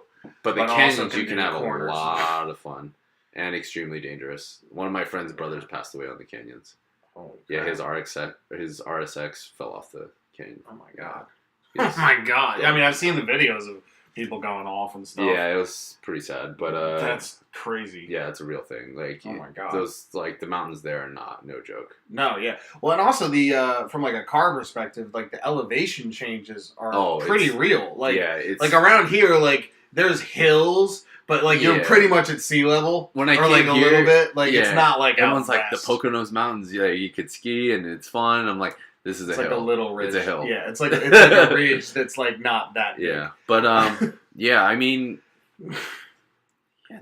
what would be the car? Like, what would be the one car to really enjoy LA, like that area? That's such a hard question. It just goes back to your kind of like your preference thing. Oh yeah, what would to be honest, I you could have one might car, do a money, Miata. no object. I might do a Miata. Really? Even with the elevation changes? That's why I brought that up, was because that car at sea level is fine. I've never. But when you go up a mountain and you lose the oxygen, uphill I can see that, but you're gonna go back down eventually. That's true. And you can go hard. Yeah. Yeah, and really? there's a lot. Those turns are hard. They're not like. Are they like tight enough that you wouldn't want like a Camaro or something like that? Really? You don't want one unless unless you have like the 1LE or something. Yeah, that's what I mean. Like, it would be hard, but you wouldn't enjoy it because the car's big, and there's other cars that come the other way. So in a realistic setting, I wouldn't want one. I wouldn't feel comfortable in a Camaro, and given the windows are tiny, and I need to maybe maneuver away from a car that's cutting it too thin. Oh, true. Yeah, I wouldn't feel comfortable. Like I think it's very capable, but in a real life setting, I'd be more stressed about someone hitting me than me enjoying the ride. Right. So it's almost too big and like proportionally. Yeah, I think it'd be great on PCH. But then, like Miata, I can see. You know what I would almost go for? Like, if I wanted a Camaro in that type of setting, I would go for the ZL1, but a convertible. Yeah, I feel like... Look at that. That's that taboo phrase right there. Yeah, but in California, that's totally okay. I mean, it's totally okay. If you want to be able to cruise... If you have never been in a convertible, you gotta try it. Like, I hated convertibles. I was like, it looks... Especially the soft tops. Especially those. Looks gross. Like, why would you even need that? And then I finally, like, rode in one, and it's a sick experience. It's fun. When it's right, it's like there's nothing else. Yeah, for sure. You just want to keep driving in circles. It's like, really nice. I guess, I don't know. I guess in Cali, I would have to pick, like, because I know how the traffic gets and stuff, maybe even like the new 911 GTS. Yep, maybe. That would be a good one. But with PDK, probably. Because it's got to be able to sit in traffic, but I would get the coupe with the sunroof. So you could open it up and have the air if you want it, but I wouldn't get the Targa or the convertible. I'd just go with the full deal. Yeah. And do that. That would be my pick, probably. That'd be a good choice. Yeah. But you gotta make it out there and drive. I want to see these canyons for real. Like, if you ever go there and I'm there at the same time, I could definitely show you some canyons. Oh my god, yeah. I've seen all the ones in the videos people post are like, holy crap, that's just like a different thing. And I've been on Pacific Coast Highway. Like, I've done the Monterey up to San Francisco. Yeah, that's a nice drive. I've done that. That was awesome. Yeah, that's a nice drive. Yeah. And the roads are paved there and no potholes. Yeah. Or rarely. Yeah. And they're like, so. Yeah, that area is just insane. It's different. That's why our taxes are so high up there. Well, that happens too. Tit for tat. Yeah. All right, now what about Texas? Out in the middle of nowhere, Texas. Get myself a Hellcat. Just kidding. Actually, no, I would. Maybe. Yeah, that's pretty good out there. I mean, I guess the only thing would be like RS7. RS7 or like, I would almost say like Trackhawk Jeep. Oh gosh. Because it has enough power to exploit the open areas, but it can also do like some light off-roading. I mean, it's a big desert. Yeah. There's a lot. There are places to go and stuff. So you want to go like pre-running, not... It's not going to be crawling, really. No, not crawling. No. Just like on like a paved trail. Not paved, but like a flat trail. Oh, right. Or something like that. But right. I don't know. I would maybe want something a little bigger, too. Because also it's a lot of big drives out there. Like, you're in the car for like hours on end to get places. Yeah. You want some space. So you could buy a Viper and have the top end performance, but you're cramped. Yeah, that's true. I would maybe say the Jeep. I might say the Corvette. Big power. Corvette. I heard those are pretty comfortable. They are. They're actually pretty comfortable rides. So, a Vet is cool. A Vet is definitely cool. Now, okay, here's another one. Woodward Avenue for Detroit area, Michigan. Have you ever been there? I haven't. It's interesting. It's a lot of it is much flatter than here. There's an occasional area where there's like a decent winding road, but it's mostly like more open roads that wind gracefully. They're not as like crazy as around here, and it's not as direct. And the highways are like flat, straight, open. Like you could really use a muscle car there, but there's maybe more topography and interesting topography than Texas. ZL11LE convertible. Yep. ZL1. I think because for cruising Woodward Ave, I would go with that. I would go with a manual ZL1 convertible. Yep. That would be the perfect Detroit car, I think. Pretty amazing. I mean, seats are comfortable. Of the newer stuff. I mean, you know, after driving the old, I don't know. I want to drive old muscle cars, but I think the new ones are just they're too good, man. The new ones they do everything. Yeah, man. they're so good. The old ones are like they're not one-dimensional awkward anymore. And they're fun. They're cool and they're fun because they're weird and they're interesting and they're nostalgic. Yeah. But man, this whole new generation of muscle cars, the new stuff that actually performs like totally well, like nothing. I just thought of another one for Cali. What's that? The Singer. Oh man, the only thing is sitting in traffic in one of those. Yeah, I would. It'd be worth it. Yeah, it could be worth it. Company, the good moments might be worth it. And it is based in Cali. It is based in Cali. So you can get your repairs done right there. Oh, Singer, man. Stop by Jay Leno's shop. Say hello. Damn. That's gotta be nuts.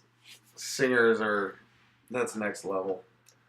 That is just totally next level. Alright, well, I think we've kind of hit this. How much is too much performance? Like, how much can we... I mean, all the brands are definitely going that direction. Even, Actually, there is one more point. What's it? One more point, and it's that, how much is too much and what's right psychologically, right? Checking that box. I'll be honest, when I bought my first Miata, I had already bought a big turbo for my Subaru, and I was compiling the rest of the parts, the fuel and whatnot, to install that and to make like 450 wheel horsepower or something like that. Mm-hmm. And then I drove my friend's Miata, and I was like, thinking about this, like, wow, that was a lot of fun. It was very different than the Subaru. Not fast, but a blast. And then I realized after my buddy said he was going to sell it, and he would sell it to me, I was like, And I realized it's all relative. Your perspective is based off of what you're used to. So 3 or 4 days driving the Miata, hop back in the Subaru. Subaru feels like a rocket ship again at the same amount of power it's been at. Mm-hmm. So it's all what you're used to. So if your only car is a 400 horsepower or whatever, you're going to need something more than that to be impressed. So I would advise anybody who's thinking about this and maybe thinking, I can't do any less than, a huge amount of horsepower. Do yourself a favor. Maybe buy a second car that isn't as fast, that's still enjoyable in some other way, and that will make your faster car still feel really fast when you hop back in it. Because even right now when my Subaru's like kind of limping along and stuff, that car at half throttle is way faster than the Miata and the CC. And just it still has that punch that it had a while ago because I'm not totally used to it. Yeah. So it's all understanding your own psychology and like realize that you'll be used to whatever you expose yourself to. So the lesson is buy a cheap entry-level economy car. Or a Miata. I mean, that's why to me a Miata goes well with everything because it's a baseline that isn't that fast and it will make moderately fast sports cars feel like friggin' rocket ships. Fair enough. Maybe I'll go buy one. We'll go buy a The first answer is always Miata. Or something like that, like an S2000, whatever. That's a good point, though. Yeah. It's psychology. The cars I usually drive or drive in or get driven in are pretty high in horsepower, so I expect cars to be that fast. Yeah. So, yeah, that's why except my car. My car's Yeah, but that's the thing. But that's the same kind of thing. Like when you're used to driving the Jetta, and then you hop in an RS3, damn! Or like the Stinger, even, like, damn! Like, that's pretty damn quick. Yeah, it was. You know what I mean? Because it feels that way. Now, if you were used to the Stinger, if you're used to something at like the mid-range, like when I was used to my STI, I'd drive a GTI, I'd be like, it's all right. Yeah. Now, if I'm used to the Miata or like I'm used to like the CC and I have in a GTI, I'm like, not bad. Mm-hmm. And it's just like what like, it's one of those like experiential things in life. It's like, what experience do you want to have? Do you want to go through your life not being impressed by anything, or do you want everything to be pretty awesome? So you're saying forcefully oppress yourself to... No, just be mindful of like, what your routine experiences are doing to the rest of your experiences in life. If you build yourself like some modded like 600 wheel horsepower Evo, and then your girlfriend buys you like a track experience and a Ferrari 458, you're not going to feel that thrilled by that 458. No, I think I disagree with that. By the power. You won't be thrilled by the power fair. of the 458. Okay, fair. The rest of the car will be awesome. because it's a But it won't be as cool as if you weren't used to that Evo. No, I think I would actually disagree with you on that. I would agree in the very high level concept of what you're getting at. Like the level of performance wouldn't be crazy. No, I don't think it. I think it would be just different. It's so different that it wouldn't be in other aspects. Well, in like the handling and the way the car drives and stuff, how it puts the power down is going to be way different than your 600 horsepower Evo. Yeah, but I would almost say that, I don't know, man. I would say a normal Ferrari stock might even be a little bit tame compared to a 600 horsepower Evo. No, I would. That would be like that car's very much like a beast getting out of the cage. Yeah, for sure. What I mean? Like if you're pushing that much power out of that engine, like there's no way it's good. And if you like really drive the car, like a Ferrari's going to be like, wow, this is really smooth and refined, but you might be like, I don't see what people see in it if you're used to this like total animal that. Yeah, then you're in a Ferrari for the wrong reasons. I agree. You're in a Ferrari thinking it's a muscle car. Well, I agree. But a lot of people approach things like that. But what I'm saying is, not saying don't have the Evo. I'm just saying don't be used to the Evo. Have something else that you can bring your baseline back to, and then that will allow you to experience everything else to the fullest. Or just buy a track car. Just build a track car. Yeah. That's why I'm a big advocate of multiple cars. Have many different experiences, and if you got like a track day coming up, your girlfriend bought you that Ferrari drive your slowest car for a few days so that Ferrari feels as responsive and as fast as it possibly can. Or just take out a spark plug. It will be just fine. Yeah. Oh, yeah. Just let your Evo misfire on 2 cylinders. Yeah. Flex fuel. Manual flex fuel. God. All right. Well, I think that about killed this, and oh my god, we are very long. We certainly... Well, if you stuck around this long... Yeah, if you stuck around with this long, thank you very much for listening. And you should totally follow us on Instagram and whatnot. My Instagram is mind_over_motor, and Sam's is... Sam X Chun. Yep. That's it. Super simple. Instagram, follow mindovermotor.com. Yep. Like us on Facebook. Mm-hmm. Subscribe here on YouTube, all of that. And thank you for sticking around this long if you have. Seriously. You guys are awesome if you did. Thanks for your time. Or you just skipped toward the end. We just realized how long it's been. If you skip toward the end, this is not for you. Yeah. Yeah, exactly. And then, go back and listen. And then but like we just have fun doing this. We're just bullshitting. So we're having a great time. Yeah, I hope we found a different angle on some of these listening to this. I think the biggest thing is going to be go drive a Hyundai. Yeah, definitely go drive a Hyundai. The sport version. We are not being paid by Hyundai to say that. No, we're not. Unfortunately. But, that's just how it is. So, on that note, thank you for listening, and we will see you next week. See you.